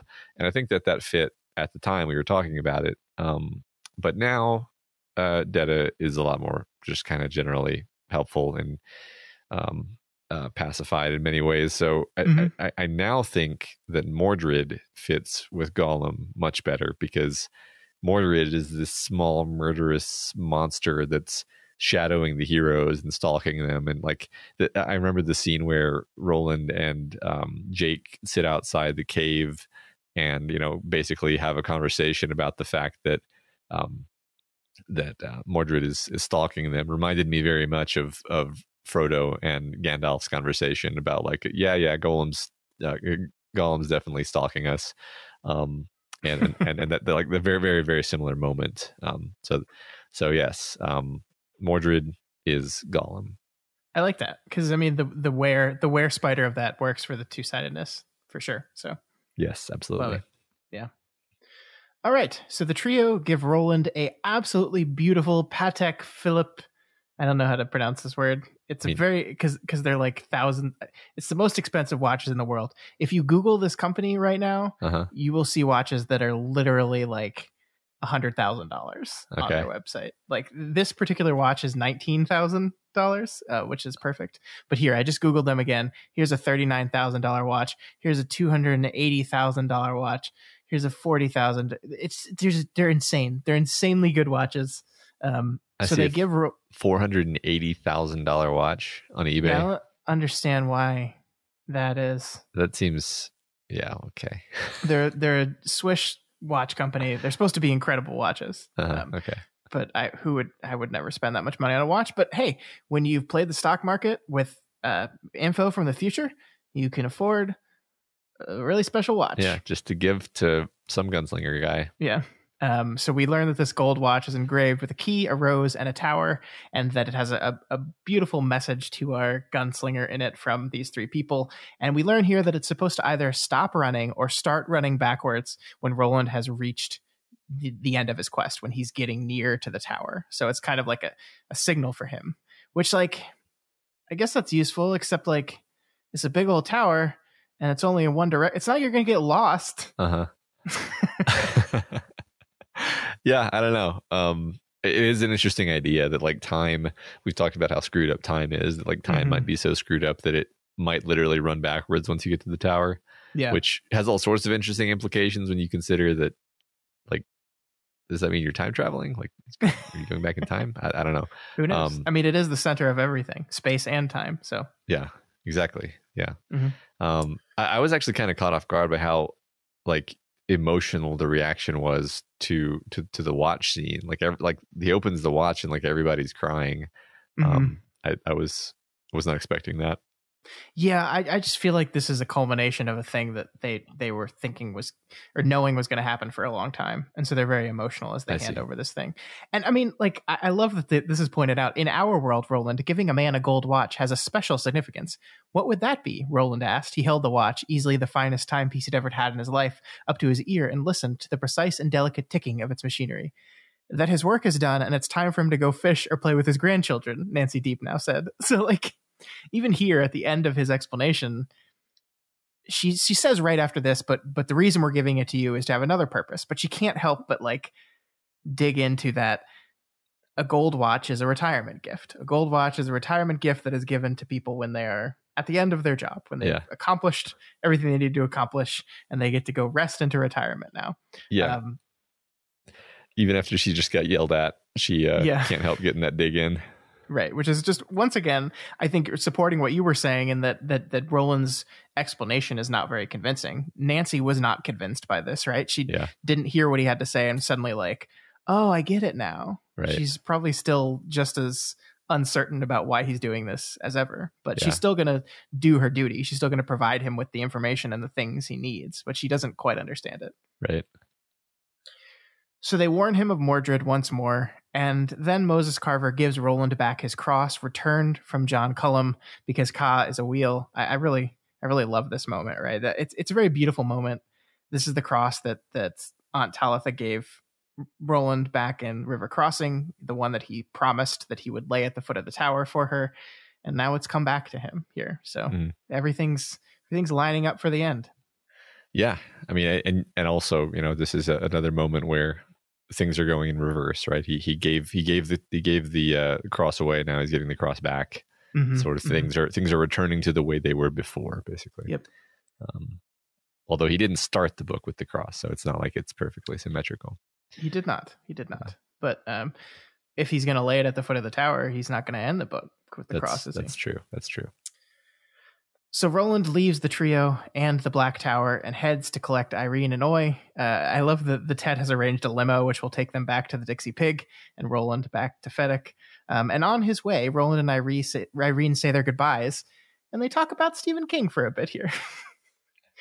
How does it happen that a writer who's not even very good, and I can say that, I've read 4 or 5 of his books, gets to be in charge of the world's destiny, or the entire universe's? If he's not very good, why didn't you stop at 1?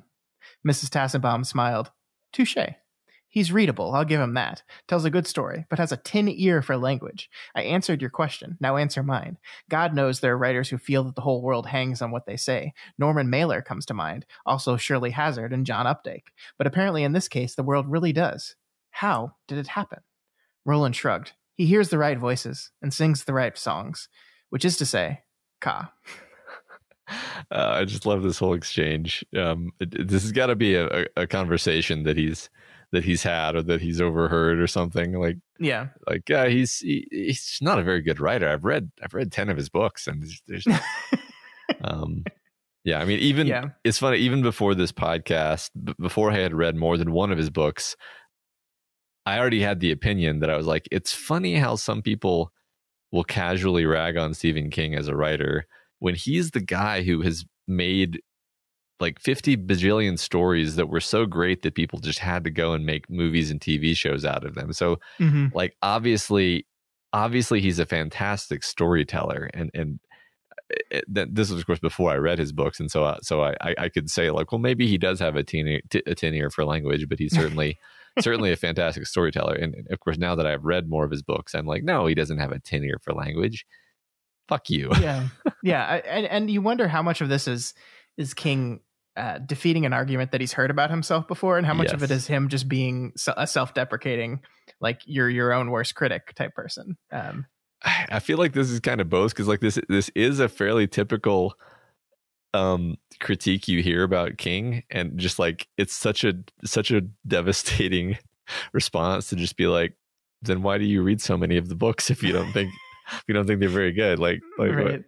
I love it so much. Yeah, and I think even the best writers are self-deprecating, but I also think a person like Stephen King probably, like, by 2002 is probably like, hey, I think I'm pretty good at this. Like, I'm certainly not God's gift to writing, but I think I'm pretty good at this whole thing. And so, yeah, I mean, I think it's just this wonderful little side thing. Like, why? I also think, like, on a meta level, that could be Stephen King himself asking, why me? Why me? Why did this happen to me? I do think, like, we haven't really talked about Richard Bachman before, Stephen King's pen name that he wrote under for a few years. But the entire genesis of that thing was this curiosity to see if he could do it again. If the luck or ordained beam powered force that made him one of the most famous authors in American history, could he repeat that success? Are people buying my books because my name is on it, or because they actually like them? So I do think this is, like, generally something that Stephen King has wondered about himself over the course of his career. Why me? Why did this happen to me? Am I that good? And so, like, I love that this is kind of just circling around that whole thing. Yeah, that's a good point. Like, if you're one of the most commercially successful writers of all time, you do have to wonder, like, what am I doing right exactly? Especially when there are people who say that I'm not a good writer, which is just confusing. That's got to be something that's on his mind for sure. Cool. Yeah, it's great. So Roland gets out of the limo in front of the Dixie Pig, and the guard standing out front says this incredibly barbed thing, intentionally barbed. I'll unlock the door. Once you go inside, you're on your own. You understand that, don't you? Roland, who had been on his own for most of his life, nodded. It's just so sad. Just so sad. Yeah. Poor Roland. Oh, poor Roland. So just before Roland walks into the Dixie Pig, he takes out Insomnia and he gives it to Irene Tassenbaum. He's not going to read it. He says it feels tricksy. He says it feels thin, like the space in Eyebolt Canyon. Any ideas on why he did this, Matt? I mean, I feel like there's some intuition uh, that it's a trap. Mm-hmm. Perhaps he thinks that it's a misdirection. Um, he's at least been consistent about not wanting to read King's books, so it could just be like a strong feeling that this is not the way of Ka. And I mean, he specifically, when he says it feels thin, I believe that he specifically makes the comparison to the Thinny in Eyebolt Yes. canon, like this Mm-hmm. this thing of the Toadash, basically this kind of evil thing. So I mean, that painting with that brush, it definitely means like, okay, I don't trust this thing. Maybe I could learn something from it, but I feel like it would be a poison gift. Better to just not risk it. Yeah, I mean, that is interesting, isn't it? Because that's something that has been consistent throughout the series, is within the story, every time our characters are given the opportunity to read up on events in other Stephen King novels and maybe gain an advantage on something like Salem's Lot, there was that whole conversation between Eddie and um, uh, Roland about like, hey, look, all Stephen King's books are here. Should we take them and like use them? And Roland was basically like, nah, And here again, it's like, here's some inside information. Do you want to? Nah. And part of me wonders if that's Stephen King kind of saying, look, folks, you don't have to read my other books to understand the story. You just don't have to. And like, I do want to circle back around to these other books with you one day. I really want to read Salem's Lot with you one day. I really want to read Insomnia with you one day. But I just don't think you have to in order to read this series. Mm-hmm. And I think Stephen King agrees, because in the universe of the story, every time his characters have a chance to read Stephen King books, they're just like, nah. And here's the thing, like here's how that would go. Okay, let's imagine that Stephen King decides, Stephen King the writer, I'm going to have Roland sit down and read all of the Dark Tower books or whatever. And anything that he learns from that, like, can't be narratively useful, or that would feel really weird and unsatisfying. Like what you as a writer are going to do with that is be like, and then of course the irony is that he would have been better off not reading the books, because like you know what I mean, like sure, in order to make it a fun story and give, if you give your characters this informational edge, it's not like that somehow allows them to step outside of the fact that they're in a book. They're still in a book. And Stephen King is going to make the book entertaining, or Ka or the Beam or whatever, Gan is going to make the book entertaining. So I think Roland has the correct intuition, which is any information that he gets out of this book, the story is going to contort itself around him so that it sort of neutralizes that advantage. Otherwise, it would break the story, which Ka/Stephen King will not allow to happen. Yeah, no, I like that. That's very true. So there we go. If we officially, you don't need to read any other books because Roland doesn't need to read them. Yeah. And we're all in Stephen King novels, and so it can't affect our futures. Yeah. All right. So Roland walks into the Dixie Pig, and we're told that the voices of the dead are following him in there. He's not just remembering moments and hearing things from the past, or in his mind's eye hearing things, but he actually feels like he's hearing the dead talk to him. It's this really melancholic moment here. I love this part where he sees the mine trap under the Dixie Pig and thinks, once again, Jake had been clever enough and brave enough to get through. He'd survived everything but a man too stupid and too careless to do the simple job of driving his bucka on an empty road, Roland thought bitterly. And the man who brought them there, that man too, which of course he means himself in that. Yeah. He's, I like how you've pulled out all of the moments, or maybe not even all of the moments, where he's just obviously dwelling on how miserable and alone he is. Yeah, it's not even all of them. I restrained myself from pulling out all of them, but I wanted a sample size enough to really establish the fact that this is a recurring beat that King is hitting in this chapter, is like this just overwhelming grief that he has right now. Yeah. It's very interesting how much time we spend in this part. Like he goes into the Dixie Pig, and we spend a lot of time in here. We spend a lot of time thinking and looking around, and we get the, we're about to get the little Oi POV, and it's like really could have just blown past it, right? Like King could have just been like, he went into the Dixie Pig, and then we see Susanna, and Roland's like, yeah, I got here, so who cares? But the book spends, a while here. I thought that was interesting how it dwells on this. Lets it breathe. Yeah. I mean, this is one of the final moments for Jake. One of the awesome badass Jake moments, and it's like King is making Roland relive the last moments of the people he loved, and so it makes sense that he dwells on this. That like this was the moment that Per Callahan died, which feels like forever ago, even though it was this very book. And the moment that Jake barely survived, but did survive, and the moment right before he was reunited with Jake again, and he was so happy to see him, and so he's dwelling on it. Mm-hmm. Yeah, that makes sense. Then King delightfully lets us into Oi's mind for just a brief moment, and we get this passage. Oi took the lead as he had done the last time he had been here. He could still smell Ake's scent, faint and sorrowful. Ake had gone ahead now, but not so very far. He was good, Ake was good. Ake would wait, and when the time came, when the job Ake had given him was done, Oi would catch up and go with him as before. His nose was strong, and he would find fresher scent than this when the time came to search for it. Ake had saved him from death, which did not matter.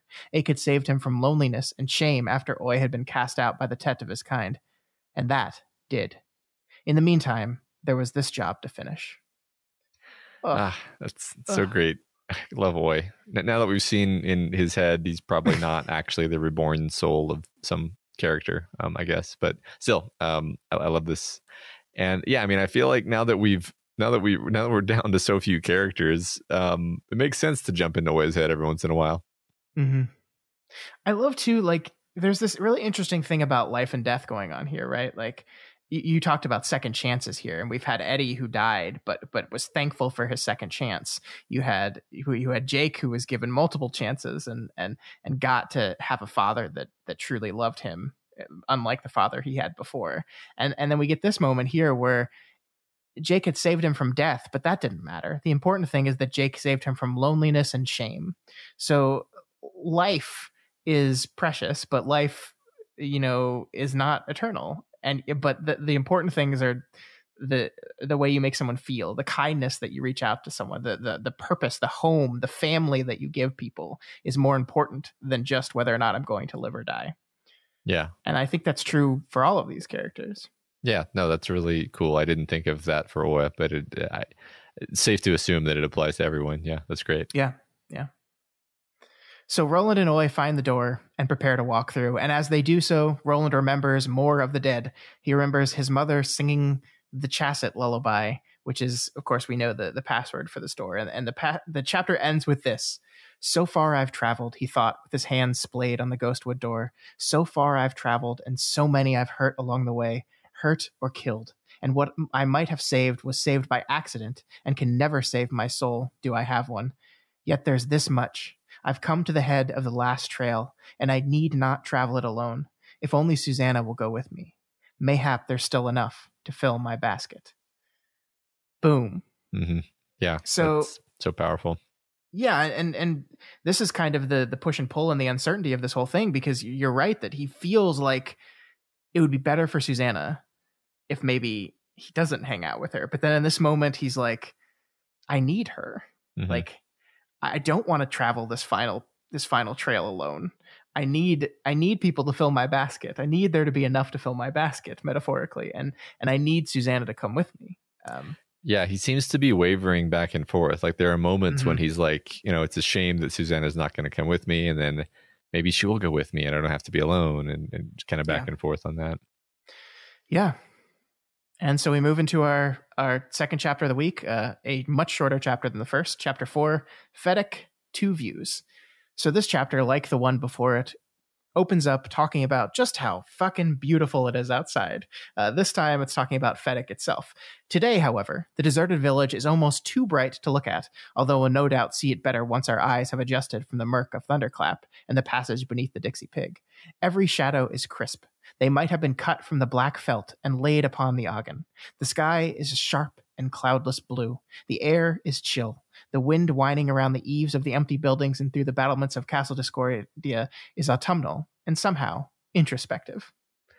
Love it. Love the description. it seems like a very effective writing trick to call the wind introspective, because it's so good.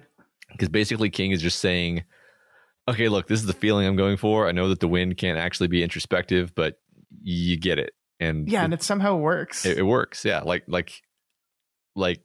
It's so funny how it does work. Like, I think King does this sort of thing a lot, where he does a thing and you're like, that's not right, but but it works and I get it, and that's all that really matters, actually. I think the word somehow is doing a lot of work in that sentence to make it work, right? Because it's almost lampshading the fact that he knows that doesn't make any sense. I think you're right.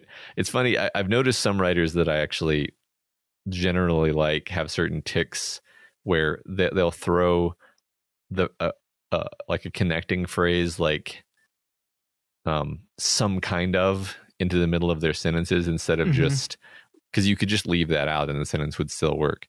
You could say like a, and just make it a simile, but instead this like some kind of, and it's like King doesn't have those tics, I don't think. I think when he uses the word like somehow here, he's using it specifically, like you said, because you know that wind isn't introspective, but if you say somehow introspective, then it makes sense to you. Yeah, it becomes a mystery. It's like, isn't it odd? Like it brings about the juxtaposition of this beautiful sky. Like, this is Fedek. This is the place beyond the edge of the thunderclap, and here it is beautiful and autumnal and somehow introspective. Yeah, I mean, can't you, Scott? Can't you think of moments when you felt like maybe the wind was a little introspective? I can actually. Yeah. Exactly. It's so good. I love it. So we're with Susanna in this early part of the chapter. We're in Susanna's point of view, and we see that she's alone in Fedek waiting for Roland, and she's thinking about the fact that all her friends, Ted and Dinky and a few others, came with her on the train, but they've gone now, and Shimi has died off screen. Matt, that's pretty rough. Yeah, died off screen very suddenly. Roland doesn't really mourn him too much here. I guess there's too much grief to what does another bit of grief look like when you are so mired in it, right? That it reflects everything you see. I mean, it's not like Shimi was a big part of his life. Like, he loved Shimi as this person from his past, but it just kind of it makes sense. Yeah. I guess I didn't quite put together that, like, the toxicity of Thunderclap was kind of what caused it until now. Yeah. But yeah, that open wound would immediately fester because the air around it was so disgusting. Yeah. Right. But that's what happened. Sorry, Shimi. Yep. So Oi and Roland show up, and Susanna calls them over, and there's this beautiful scene where Oi sprints and like runs up to her and pounces on her and like is loving her, and it's this adorable little moment that I think every dog owner has experienced when their dog is so happy to see them. They just sprint towards them. My little puppy dog does this every time Elise comes home from work. She just loses her mind, and like they have a whole routine where Elise will come home, put down her stuff, sit on the couch, and then Penny will like launch herself onto the couch and up to my wife. It's wonderful. Doggies. But the thing about this is, like with anything in this group now, it's just tinged with grief, because like Susanna's laughing and enjoying it, and then she says, "Let on up," she cries, "Let on up, honey, for you kill me." She hears this, so lightly meant, and her laughter stops. Oi steps off her, sits, tilts his snout at the empty blue socket of the sky, and lets loose a single long howl that tells her everything she would need to know had she not known already. For Oi has more eloquent ways of speaking than his few words. So it's just like this, again, I think it's this really, really wonderful and accurate depiction of grief, in that you can be incredibly happy in one moment, and then something happens. You say a word, you say a thing, just something as harmless as before you kill me, just an expression, get on up before you kill me, and it just triggers that memory for both Susanna and Oi, and just immediately goes back to sadness. Yeah, God, I mean, this whole book has been like the first part of it was dominated by this kashum, this dread, this knowing that we were going to lose people, and then since then it's been grief. It's been kind of the shadow side of that. So just really, I feel like that's the main thing this book is doing, actually. Yeah. I agree with you, and I love it. Yeah. And then we get this moment that we have to spend some time on. Roland then goes to help Susanna up, and there's this really meaningful moment after the end of last chapter. He holds out his hands, and it says, "Part of her doesn't want to take them, and do ye not ken it? Part of her would end it here and send him into the Badlands alone, no matter what Eddie wanted, no matter what Jake undoubtedly wanted too. This dark shape with the sun blazing around its head has dragged her out of the most comfortable life. Oh yes, she had her ghosts, and at least one mean-hearted demon as well, but which of us don't? He has introduced her to her first love, then to pain, then to horror and loss. The deals run pretty much downhill, in other words. It is his balefully talented hand that has authored her sorrow, this dusty knight-errant who has come walking out of the old world in his old boots and with an old death engine on each hip. These are melodramatic thoughts, purple images, and the old Odetta, patron of the hungry eye and all-around cool kitty, would no doubt have laughed at them. But she has changed. He has changed her, and she reckons that if anyone is entitled to melodramatic thoughts and purple images, it is Susanna, daughter of Dan." I fucking love this writing that King even acknowledges is purple prose. I just fucking love it. It has such a rhythm, and it hooks onto you and just drives you all the way through. It's this, this is that psychology that we talked about a long time ago, where it's like it's such a complicated, interlocking kind of cascade of thoughts, but you come out of it feeling like, yeah, I understand perfectly exactly how you feel and what you're thinking. But it's also the other fun thing about the writing is that King has sort of gradually, in a sort of boiling the frog fashion, gotten us up to the point where he's writing in like this patois of made up words and phrases interspersed with these vivid images, and then of course switching between that and this self-referentiality and self-awareness by calling the prose, calling it purple, right? Using the word purple, not using the word flowery, using the word purple, which is a word that you apply to prose. Yeah. Just like this is the Dark Tower.txt, right? It's doing everything that he's doing in the Dark Tower in this paragraph. Yeah. We've also talked about this thing he tends to do sometimes is when he does this, like he has introduced her first to love, then to pain, then to horror and loss. And then he follows that up with the deals run pretty much downhill, in other words, right? I love when he does these in other words things, when he writes something and then summarizes it colloquially for us. Sure. I'm pretty sure we've talked about this before, but he does it so often.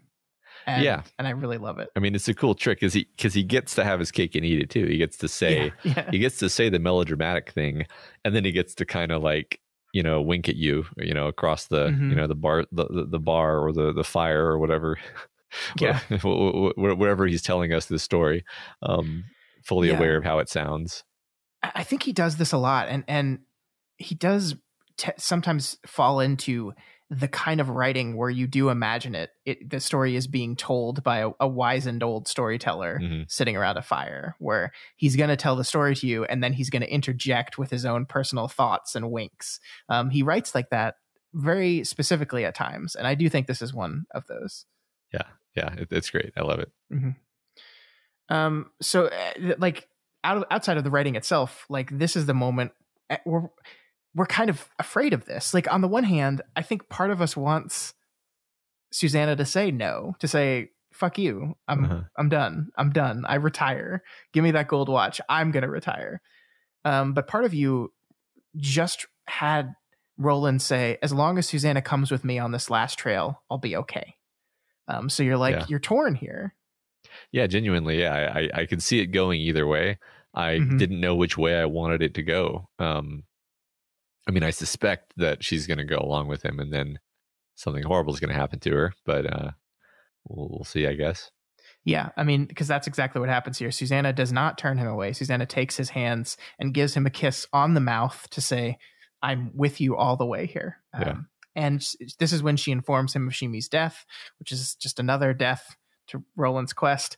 And this is a really interesting statement here, Matt. We will go there, Roland. We will. And if it isn't worth it, your tower, somehow we'll make it worth it. Yeah. somehow will make it worth it. Yeah. I don't know what that means, but it at least gives me a kind of hopeful feeling. Sure, I guess. I mean, I also think it's like falling back into this kind of sunk cost fallacy thing. Like, everything you've done is for this thing. And if we get there and it turns out it wasn't worth it, well, we'll find a way to make it worth it. What? You know, I mean, I feel like what could possibly be worth it? You know, like what could possibly be worth losing all of your loved ones? And like in reality, or like what could, like, you've written this epic series, what could possibly be satisfying at this point? And I'm not saying that King's gonna like fail to think of something that satisfies. It's more like, I think maybe that's the point, is like it's gonna have to be something that they brought with them, rather than something that's just, oh, it just happens to be this thing. It's in the briefcase. It's the gold shining light in the briefcase. What is it? It doesn't. If you look at it, then it's ruined. Like, it's something I often say about Lovecraft, actually, is like, you don't actually want to know what the horror in the dark is in a horror context. You want that to always be a question mark, because that's way scarier. And as soon as you find out what the horror in the dark is, it's not scary anymore. It's ruined, actually. And us not knowing what's in the tower, way more interesting than, I imagine, way more interesting than what could ever possibly be in the tower. You know what's in the top of the tower, presumably, unless, of course, we don't actually get to see it. I'm sorry, I can't divulge that information. I know, but like, from where I'm sitting, I'm just, I know I'm repeating myself, but I'm just like, I don't think there's anything that could possibly be there that would merit all of this, you know? So I get what Suzanne is saying, I guess. Or yeah. Well, we'll find out, or will we? So Susanna then quickly tells Roland the story of how they got here. This is something that King actually hinted at earlier, but then said in his narrator voice, that's Susanna's story to tell, so I'll let her tell it, which I think is just another fun little authorial interjection. Yeah. So the story is basically that the train trestle that was carrying their train over it fell at the last moment, but the train put on a burst of speed, and so the first 3 cars were saved. I do like this collapsing train trestle falling, which is very similar to what happened with Jake under the mountain, right? There was a train trestle that collapsed and Jake fell. And so part of you wonders if that trestle collapsed at the exact moment of Jake's death. There's nothing in the book that says that specifically, but in my head, yes. Sure. I like that a lot. That's great. So I love this part, Matt, where we learn that there are these things in the crack beyond town, monsters with no allegiance to the Crimson King or anyone else, and they've just been like slowly tunneling under FedEx Station for years and years and years, and they're very close to being released. And we learned that Ted and the rest of the Breakers kind of chatted with them before they left. And it's just like another bit of like this terror and unknown and impermanence of this world, that like soon these monsters are going to break free, and who knows what the fuck's going to happen then. Yeah, just kind of eating the world like Swiss cheese. Which, as everyone knows, Swiss cheese looks like that because it's being eaten by little monsters. Exactly. I mean, but God, I love these Lovecraftian. Speaking of Lovecraft, like burrowing, possibly psychic monsters. It's just fucking great. Speaking of Lord of the Rings, reminds me of a little bit of the Balrog, a little bit of the Watcher in the Water, where it's got this sense of like, you don't really know what it is. Maybe we're never even going to get a good look at it. It's dark, it's mysterious, it's in the darkness, it's of the darkness. And the idea that like this world has been very like binarily established, right? There's the white and there's the red, there's the good and there's the bad, and you're either with one of those two sides. And then we just wink at these things that pretty much indifferent. Yeah, just mysterious, right? Which is its own thing, really. Yep. So with that, the trio head to grab some food in the FedEx cafeteria before they head under to the FedEx station and on towards the tower. And then we cut over to Fred King. We see now that it is 2002, and King is working on the final Dark Tower. Actually, in the moment we cut over to him, he is writing the exact moment that we just saw play out in the book. So that's confusing. So does that mean that he's going to write this part also? Then? Definitely. So King is actually in this moment thinking back about the accident and thinking of Jake's death. And it says, he's sorry as hell that Jake died. And he guessed that when this last book is published, the readers are going to be just wild. And why not? Some of them have known Jake Chambers for 20 years, almost twice as long as the boy actually lived. Oh, they'll be wild, all right. And when he writes back and says he's as sorry as they are, as surprised as they are, will they believe him? Not on your tin type, as his grandfather used to say. He thinks of Misery. Annie Wilkes calling Paul Sheldon a cockadoodie brat for trying to get rid of silly bubble-headed Misery Chastain. Annie shouting that Paul was the writer, and the writer is God to his characters. He doesn't have to kill any of them if he doesn't want to. Well, holy crap, this is interesting. I mean, first of all, he's directly compared me to Annie Wilkes for being mad at him for killing his characters. There you go, Matt. Which, ouch. One thing I was reflecting on this week was that, like, King fucking killed the kid twice already, and I really should have been on the lookout for, like, a rule of 3 where if the first 2 times he dies but doesn't actually die, then the third time really ought to be, narratively speaking, that he just dies and stays dead. So should have seen that coming in retrospect. And like that's the thing is, it's not like he just killed the kid out of left field, is what I'm saying. It's like, this is the most foreshadowed death imaginable. Sure. So yeah, this is kind of the OG question, right? Like, as soon as Jake was brought back into the story, it was, will he sacrifice him again? Yeah. So. Yep. So we're there. But here's the interesting thing we learn here, Matt. We learn that it wasn't actually in the plan for Jake to die. We see that Jake is in all his notes, and no surprise there, because Jake was supposed to be around until the very end. All of them were, in fact. Of course, no story except a bad one that arrives DOA, is ever completely under a writer's control, but this one is so out of control it's ridiculous. So I really wonder if this is true. Like, is this Stephen King or is this Fred King? You know, like, is this is Fred King channeling the books, feeling like, oh, it's out of control because the beam is sending it to me? Or does Stephen King actually feel like the Dark Tower is out of control? I do wonder. I suspect somewhere in the middle. I suspect maybe he does feel like it's out of control. And this scene is fascinating, obviously, like just super fascinating, because it's really Stephen King being like, okay, look, you and me, or I'm speaking, to you.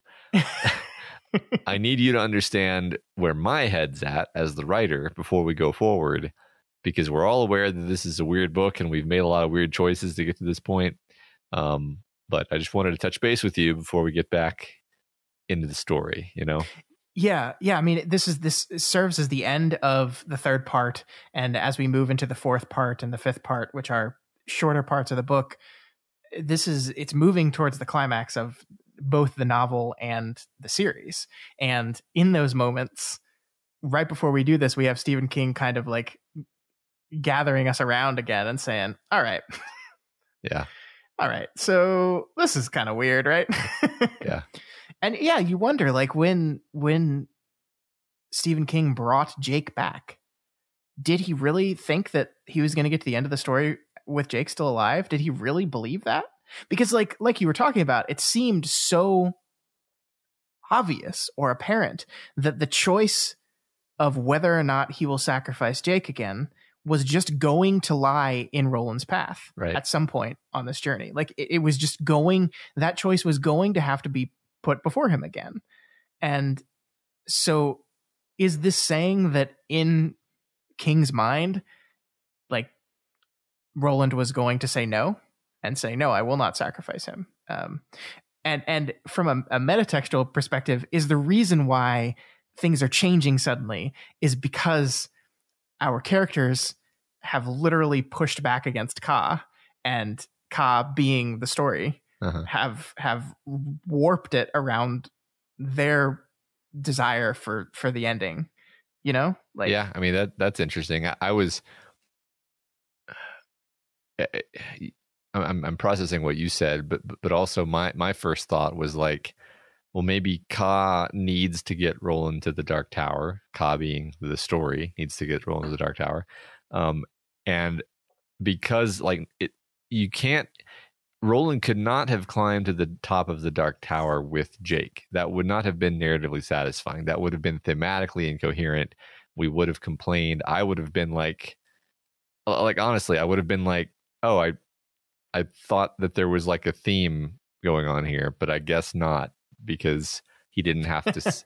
But now the book has killed Jake. Ka has killed Jake, and it's like now Roland can go to the top of the Dark Tower because Jake's not here anymore. There's nothing left standing between him and there.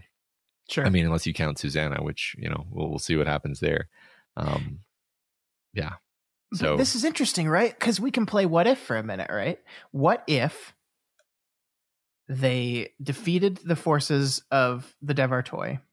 What if they saved Stephen King and nobody died? What if they were standing here in Fedek at complete Katet, right? mm-hmm. What would Jake and Eddie say about continuing the quest?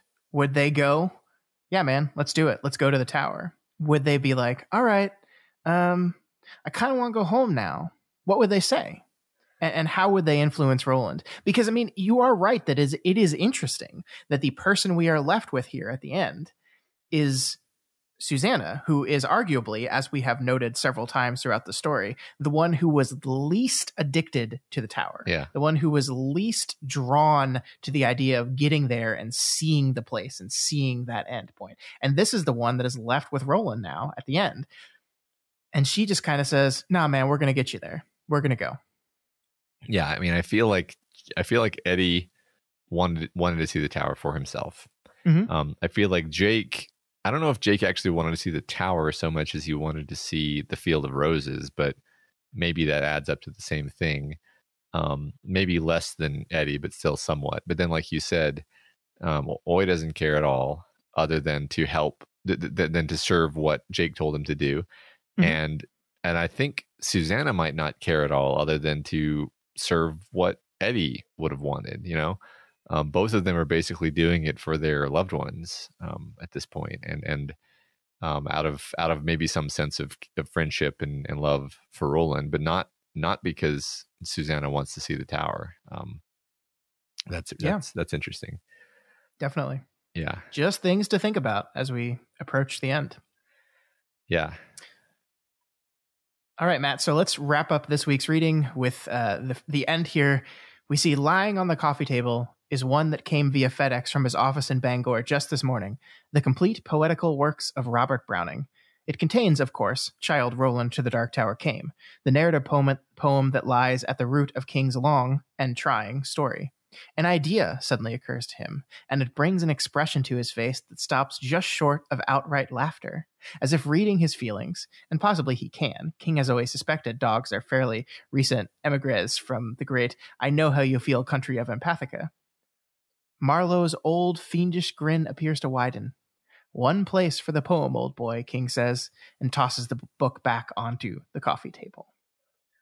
And then we end the section. We end the section, leaving Matt not quite sure what that means, but yeah, you're not supposed to know what that means. I will say, as just a preview, the part 4 is called The White Lands of Empathica, and so we end this thing with Stephen King saying I know how you just feel. I just know just how you feel country of Empathica. Uh-huh. So that's a little link for you there. Yeah. Right. Yeah. It's almost like he's writing the book as we speak. Yeah. Right. Yep. So that is the end, Matt. That is the end of part 3. And we're moving along. Yeah. Awesome. We're in a fun time where you just don't know what's going to happen next. Absolutely. All right, let's move on to our discussion question. And our discussion question from last week was, of course, honoring the late and great Jake Chambers. We asked you folks to send us your favorite Jake Chambers moments, and you did not let us down. Oh my gosh, Matt, we had so many wonderful moments and so many fun things to talk about. So let's get right into it. This is going to make us sad again, huh? Yep. All right. Complicated 9519 says, my favorite Jake moments are also my favorite moments with Oi. They just come together. When Jake, Oi, and Callahan dropped into New York City, I loved how aggressive and protective he was when it came to Oi almost getting hit with the car. I was waiting forever for you guys to talk about it. I also love the night in the Kala when Jake told Oi to wake him up at the moon, and Oi wouldn't shut up. So he just said, shut up, Oi. And Oi in response said something along the lines of, shut up, moon, shut up, Ka, shut up, Ache, shut up, Oi. I just loved it so much. Yes, that was my favorite as well. A boy and his dog are the best relationships ever. Yeah, I think shut up, Ka might be my favorite piece of text from this entire series, honestly. It's so good. Yeah. Coming from Lil Oi, who barely obviously he probably understands what Ka is very well, because why would he say it there? Exactly. He's like, it's fucking Ka. It's always messing with us. Dark Gazing says, I wanted to pick something that showed great development from Jake, or his integral piece in the Quartet of 19, or his beautiful kinship with everyone's favorite furry boy. But it keeps coming back to some of the most badass words ever committed to paper. Go then. There are other worlds than these. Shivers every time. No wonder Roland would never sacrifice Jake again. A man can only take one such sick burn and live. Yeah. No, that's perfect. Mm-hmm. A public defender agrees. Go then. There are other worlds than these is their pick as well. Yeah, and so is Deborah's, who actually gives us an interpretation that I'd like to talk with you about real quick here.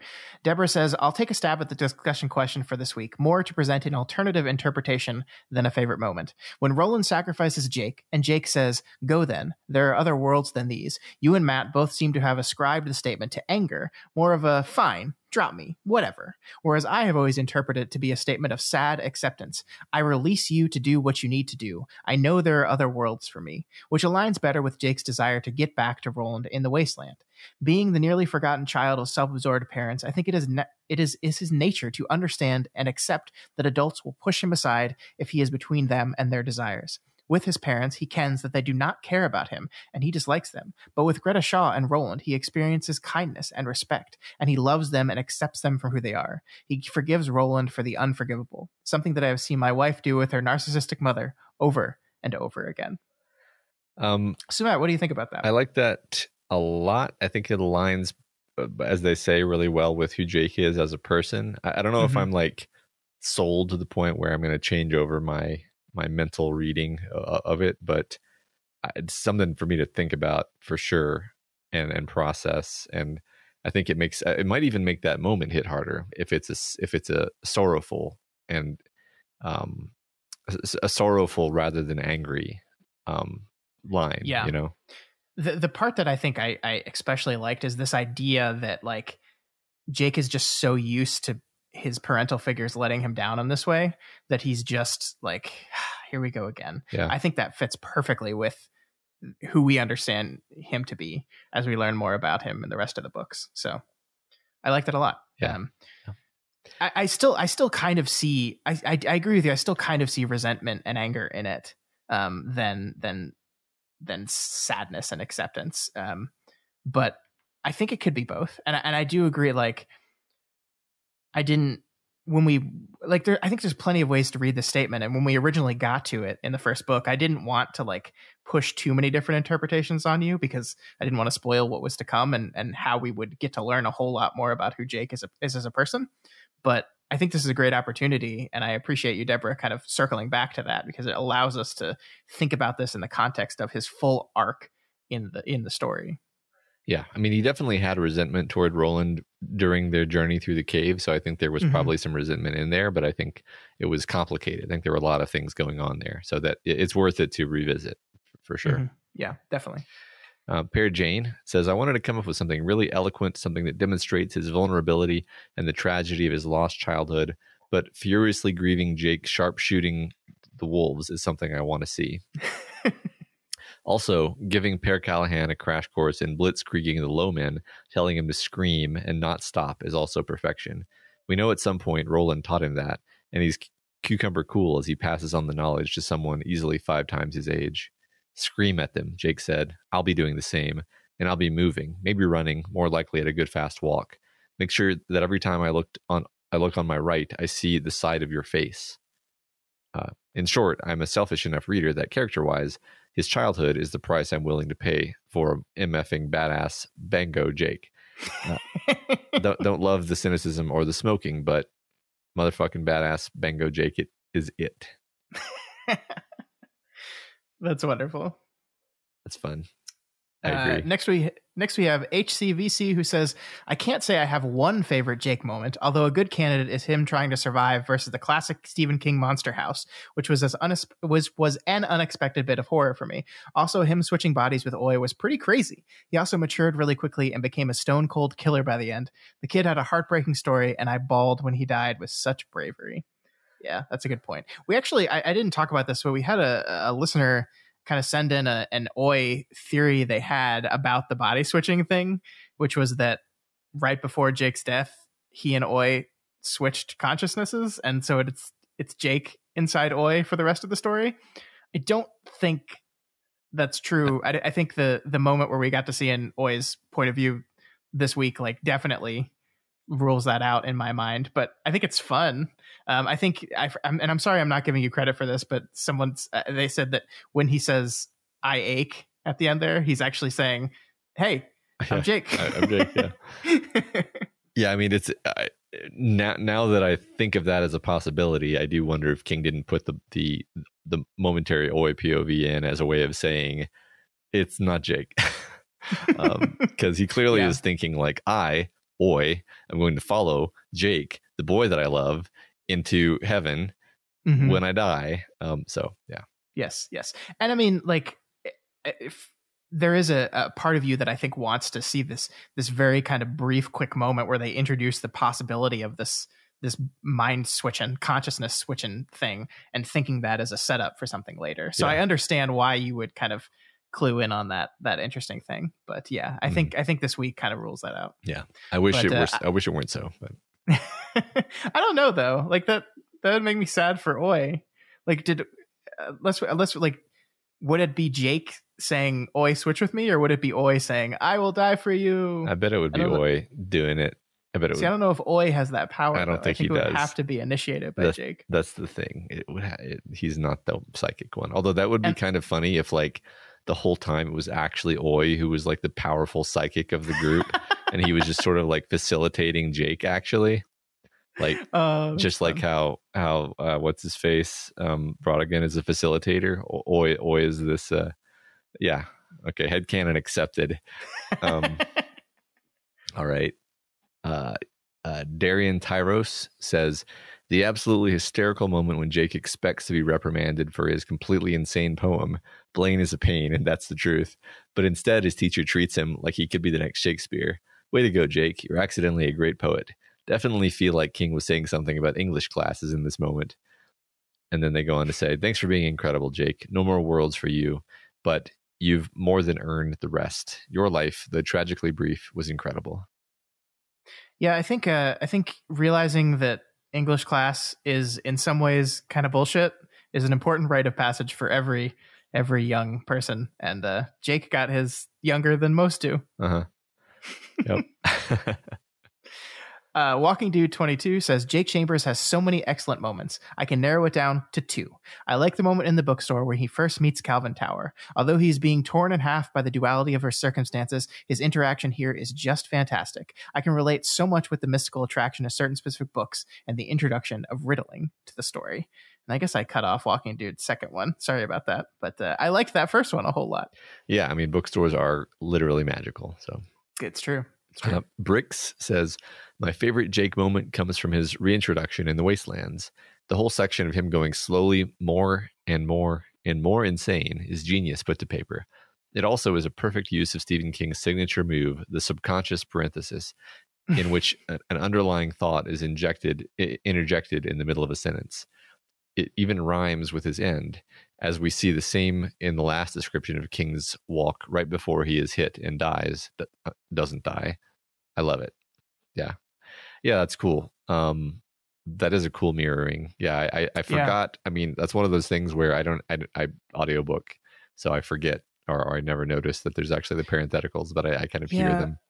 I think that's like, I am not telling you that doing audiobooks is wrong, but I do think that is one of those things that just doesn't translate well, and just is much more impactful on paper. Yeah, I think you're right.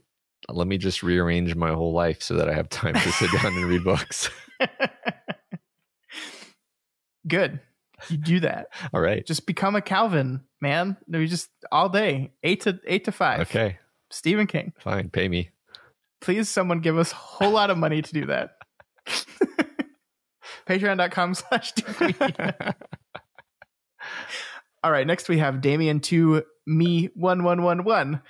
Who says, Jake is my favorite character in the series. I love his bravery, his determination, his ability to empathize with characters, in part due to his shining, and his moral choice not to use his gift to look in the minds of his quartet. Yet, when I recall Jake, I'm overwhelmed with a feeling of sadness and melancholy, because Jake is the symbol that has come to represent sacrifice, guilt, and obsession on the part of Roland and King more than anything else, even the tower itself. Roland let Jake fall. He didn't kill Jake, but he let him die, arguably the worst thing Roland does in the series. I cast my mind back to episode 3 and 4 of this amazing podcast when Matt was so out on Roland after the choice he made. You could hear Matt's uncertainty at the prospect of spending another 7 books with this character. Of course, like all of us, Matt has grown to love this most complex of King's characters. King himself is unsure about spending time with Roland too. The character King fears Roland and doesn't trust him, doesn't want to be in his head to write him. The two men are out on each other. As you discussed, the similarities between King and Roland are many, and the two deliberately paralleled by the author. When it comes time for Jake to die again, King chooses to be the one to kill him. Again, he doesn't literally take Jake's life, but he is the cause by being out walking rather than at home writing. Both men kill the child, the greatest, most terrible sacrifice. Both do it to reach the tower. Roland uses destiny, Ka, to justify his actions at the time. King does the same. I had no choice but to tell the story that came to me. What I did for the tower. This choice by King feels amazingly complex and pertinent. Roland's guilt is my guilt, King seems to be saying. Both of us killed the boy we loved. For this reason, anytime I think of Jake Chambers, kind, beautiful, brave Jake Chambers, the boy who twice went to his death knowingly and silently, my memories of him are bittersweet. That was a long one, but I wanted to read it all because I thought that was beautiful. And I totally agree with you, Damien. That's a great way of framing the similarities between Roland and King here. Yeah, no, there were several thoughts in there that hung me up for a second and how interesting they were. So yeah, I really appreciate that. And it's fun. It's also fun for me to recall how out I was on Roland back then, and contrast that with how I feel now. Unplugged Jim says, when he follows Slightman the Elder to the Dogan, Jake shows how mature he's become by following his instincts, even when he knows he'll have to rat on his best friend's dad. There was great tension building throughout the first chapter with the motion lights flashing, and then the weird animatronic cactus. I remember speed reading through this part on the first go round because I was so terrified he and Oy would be found in the closet. Yeah, no, that part is great. It's fun. It's fun. Yet again, this is a fun example of stakes, how King has managed to make us really care about the idea that he's going to have to betray his friend. Yeah. Which is really such small potatoes in the scale of the things they're dealing with. But King really, really makes you care about that. Yeah, definitely. Karina 2020 says, all the time we have with Jake is amazing. It's so hard to choose one, but I think for me it has to be when they arrive in the Calla and he befriends Benny. He gets to be the kid he really is. He acts so mature that we repeatedly forget that Jake is still a child. He gets to be a child with Benny, at least for a little while, until it's time to fight the wolves. And Benny is tragically struck down, and we feel his grief at the loss of his friend. Goodbye, sweet Jake. See you in the clearing. Oh. Yeah, that's great. Love it. Tony0502 says, my favorite moment of Jake is the part in Wolves when him and Benny are jumping into hay while Andy watches. It's great hearing him laugh and just being a kid. A few chapters later, he's smoking his first cigarette after killing a bunch of wolves and watching his friend die. Damn you, Stephen King. Yeah, I mean, it's not even. It's like how much time is it? It's like between. Yeah. I don't remember. I mean, it's a few weeks, I think. Yeah. Because they spent like a month in the Calla, but But then after Still. they leave the Cala, it's not more than a few days. The fight with the wolves till Jake's death. Yeah. It's like a day. It's like a day. They spend a night in Fedek. Yeah. And they spend a night in the cave. Yeah. And then that's it. And that's it. Yeah. God. It sucks. Yeah. All84-001 says, my favorite Jake moment is his reluctant uttering of the second most quoted line from the series. Go then. There are other worlds than these. I'm positive I'm not alone in that choice. You were right. But what I'll always remember Jake for is when he's introduced to the story from me personally. When I first read Gunslinger, I wasn't much older than Jake himself. I was too young and not as up on my musical acumen to get the earlier Hey Jude reference, but I knew the Statue of Liberty. So when Jake met Roland at the way station and started describing where he came from, a statue in the water, a lady with the torch, it was the earliest clue that this was going to be so much more than just a cowboy story. So I guess you could say Jake was that proverbial first taste of the drug that would hook me on the tower and make me a lifelong junkie. For that, I am eternally grateful to Little Bama. That's fun. Mm-hmm. Man, I almost forgot about that. That's great. Yep. I'm going to have to reread this whole book like quickly just to see what that feels like. Tower Junkie 19 says, my favorite Jake moment is probably when he saves Oi from nearly falling off the bridge to Lud, nailing home Jake's selfless personality, and the following run with Gasher, gathering his steel, leading to Jake shooting TikTok in the head. So satisfying. Miss yes, you, it Jake. was. Yes. Yeah. That's such a great, God, I mean, that's some of the most fun stuff, you know, that's just like fun central of this story.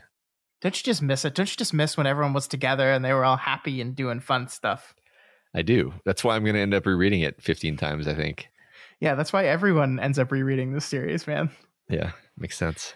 So Shortstop 88 says, my favorite Jake moment was him reading his essay that he didn't remember writing. As someone who blitzed through most of my essays in college last minute, I've looked back on my essays from the first couple of years and have no memory of why I wrote what I did, and it was a stressed night of last minute writing that usually spawned such material from hell. In the spirit of our lost boy who just so happened to be a man, I felt like I would write a quick one in that style. I miss Jake and Eddie, and that is the truth. Despite going through this before, it still hurts as bad, and that is the truth. I've been late with my previous answers, and that is the truth. Jake being gone is crushing for Oi and Roland, and that is the truth. Jake being gone is crushing for all of us, and that is the truth. Matt's not ready for what is to come in the story, and that is the truth. King must enjoy all our suffering, and that is the truth. I will miss Jake very much, and that is the truth, but there are other worlds than these, and that is the truth. Say bye, young gunslinger. Enjoy the clearing at the end of the path, and rest. That's awesome. It's beautiful. It's beautiful. And worrying. Thank you, Shortstop. It's fine, Matt. You're fine. You're okay. Fine. Yeah, it's good. You didn't tell me, Scott. You didn't warn me. No, it's good though. It's good. And if it's a good story, then it's gonna have stuff like this. Mm-hmm. Ekatin says his simple glee over bum hug. Also, maybe his relationship as a whole with Benny, or maybe the relationship he ended up having with Roland, his father. Damn it! I'm not crying. You're crying. No, you're crying. No, you're crying. That's yeah. God, you guys are making me sad, reminding me of how great this character was. Same thing with Eddie last week. Mm-hmm. You're gonna do this to me again with Susanna, aren't you? You son of a bitch. Look, man, I'm not saying anything. I know you're not, but I'm just saying what I think. Next up, we have Steve D, who says, have to go with his run-in with Gasher and the TikTok man in the Wastelands. Gasher always turns my stomach, a crazy, desperate, and sick man, dragging Jake further and further underground.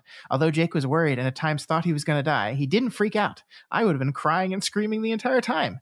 Then when Oi brought the surprise attack, it created the distraction needed to open fire with the machine gun, eventually scalping the TikTok man at close range. So badass. Yeah. Awesome. Yeah, that whole sequence, like we said. Mm-hmm.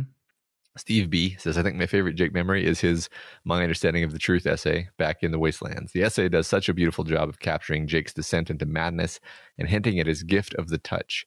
As a big T.S. Eliot fan, I always get a kick out of his reference to T.S. Butch Eliot.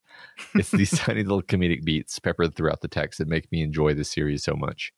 Speaking of Jake's descent into madness, I felt like you missed a big one on last week's show, talking about so many callbacks to earlier books in the series. You failed to mention Fred King's alive/dead inner monologue and how it called back to Jake and Roland's similar struggles with dueling realities. Ka is a wheel. Do you ken it? Yeah, I mean that did not occur to me, honestly. Yeah, me neither, honestly. So I'm a couple people pointed that out, and I appreciate that because I never saw that through that lens. So I like it. Yeah, because it's sort of the same thing, kind of two possibilities jostling for reality. I love it. Yeah. Eric T says, I think the most quintessentially Jake bit and a great literary bit is the beginning when he is split between two sets of memories and writes the essay, and that is the truth, ending with his being drawn into Midworld. It's so Jake because he doesn't really know what's going on with Roland at all, but his touch/shine keeps him making the correct choice. It's a great literary bit because if you just read the Jake stuff and skip the Midworld stuff, Jake's break from reality is actually a great self-contained King-esque short story wherein some kid loses it and maybe succumbs to the siren song of some monster house, probably in Derry, and just disappears, but actually nestles into this far larger narrative in a really cool way, like a Matryoshka doll. Yeah, that's cool. Yeah, that's a fun idea. Didn't think of it that way. Daniel M says, I love Jake, and he was kind of the first kick-ass kid King wrote in a long career of writing kick-ass kids, from Firestarter to The Institute, which reminds me of The Breakers so much, for the record. I think my favorite Jake moment is him channeling his inner Dustin Hoffman in New York when they went through the door. Always walk in here, when he whipped out the gun and screamed at the dude. Say what? Say what? I was like, go get him, Bama. R.I.P. Jake. Aw, that was great. That was great. That's fun. Yeah, that's. I guess I didn't think of the fact that this would be, chronologically speaking, his first kick-ass kid. Yep. Yeah, I guess so. Yeah. Zach K says, when the Tet are having their first meal with Father Callahan and the others before they enter town, Roland gives a demonstration to prove they are truly gunslingers. Roland asks Jake to speak his lesson, and after Jake says, I kill with my heart, Roland responds, kill these, which he does, of course. Gives me chills every time. It's a wonderful answer and a wonderful way to close out our journey with Jake Chambers. Yeah. Goodbye, Jake. Bye, Jake. We'll see you next time. Yep.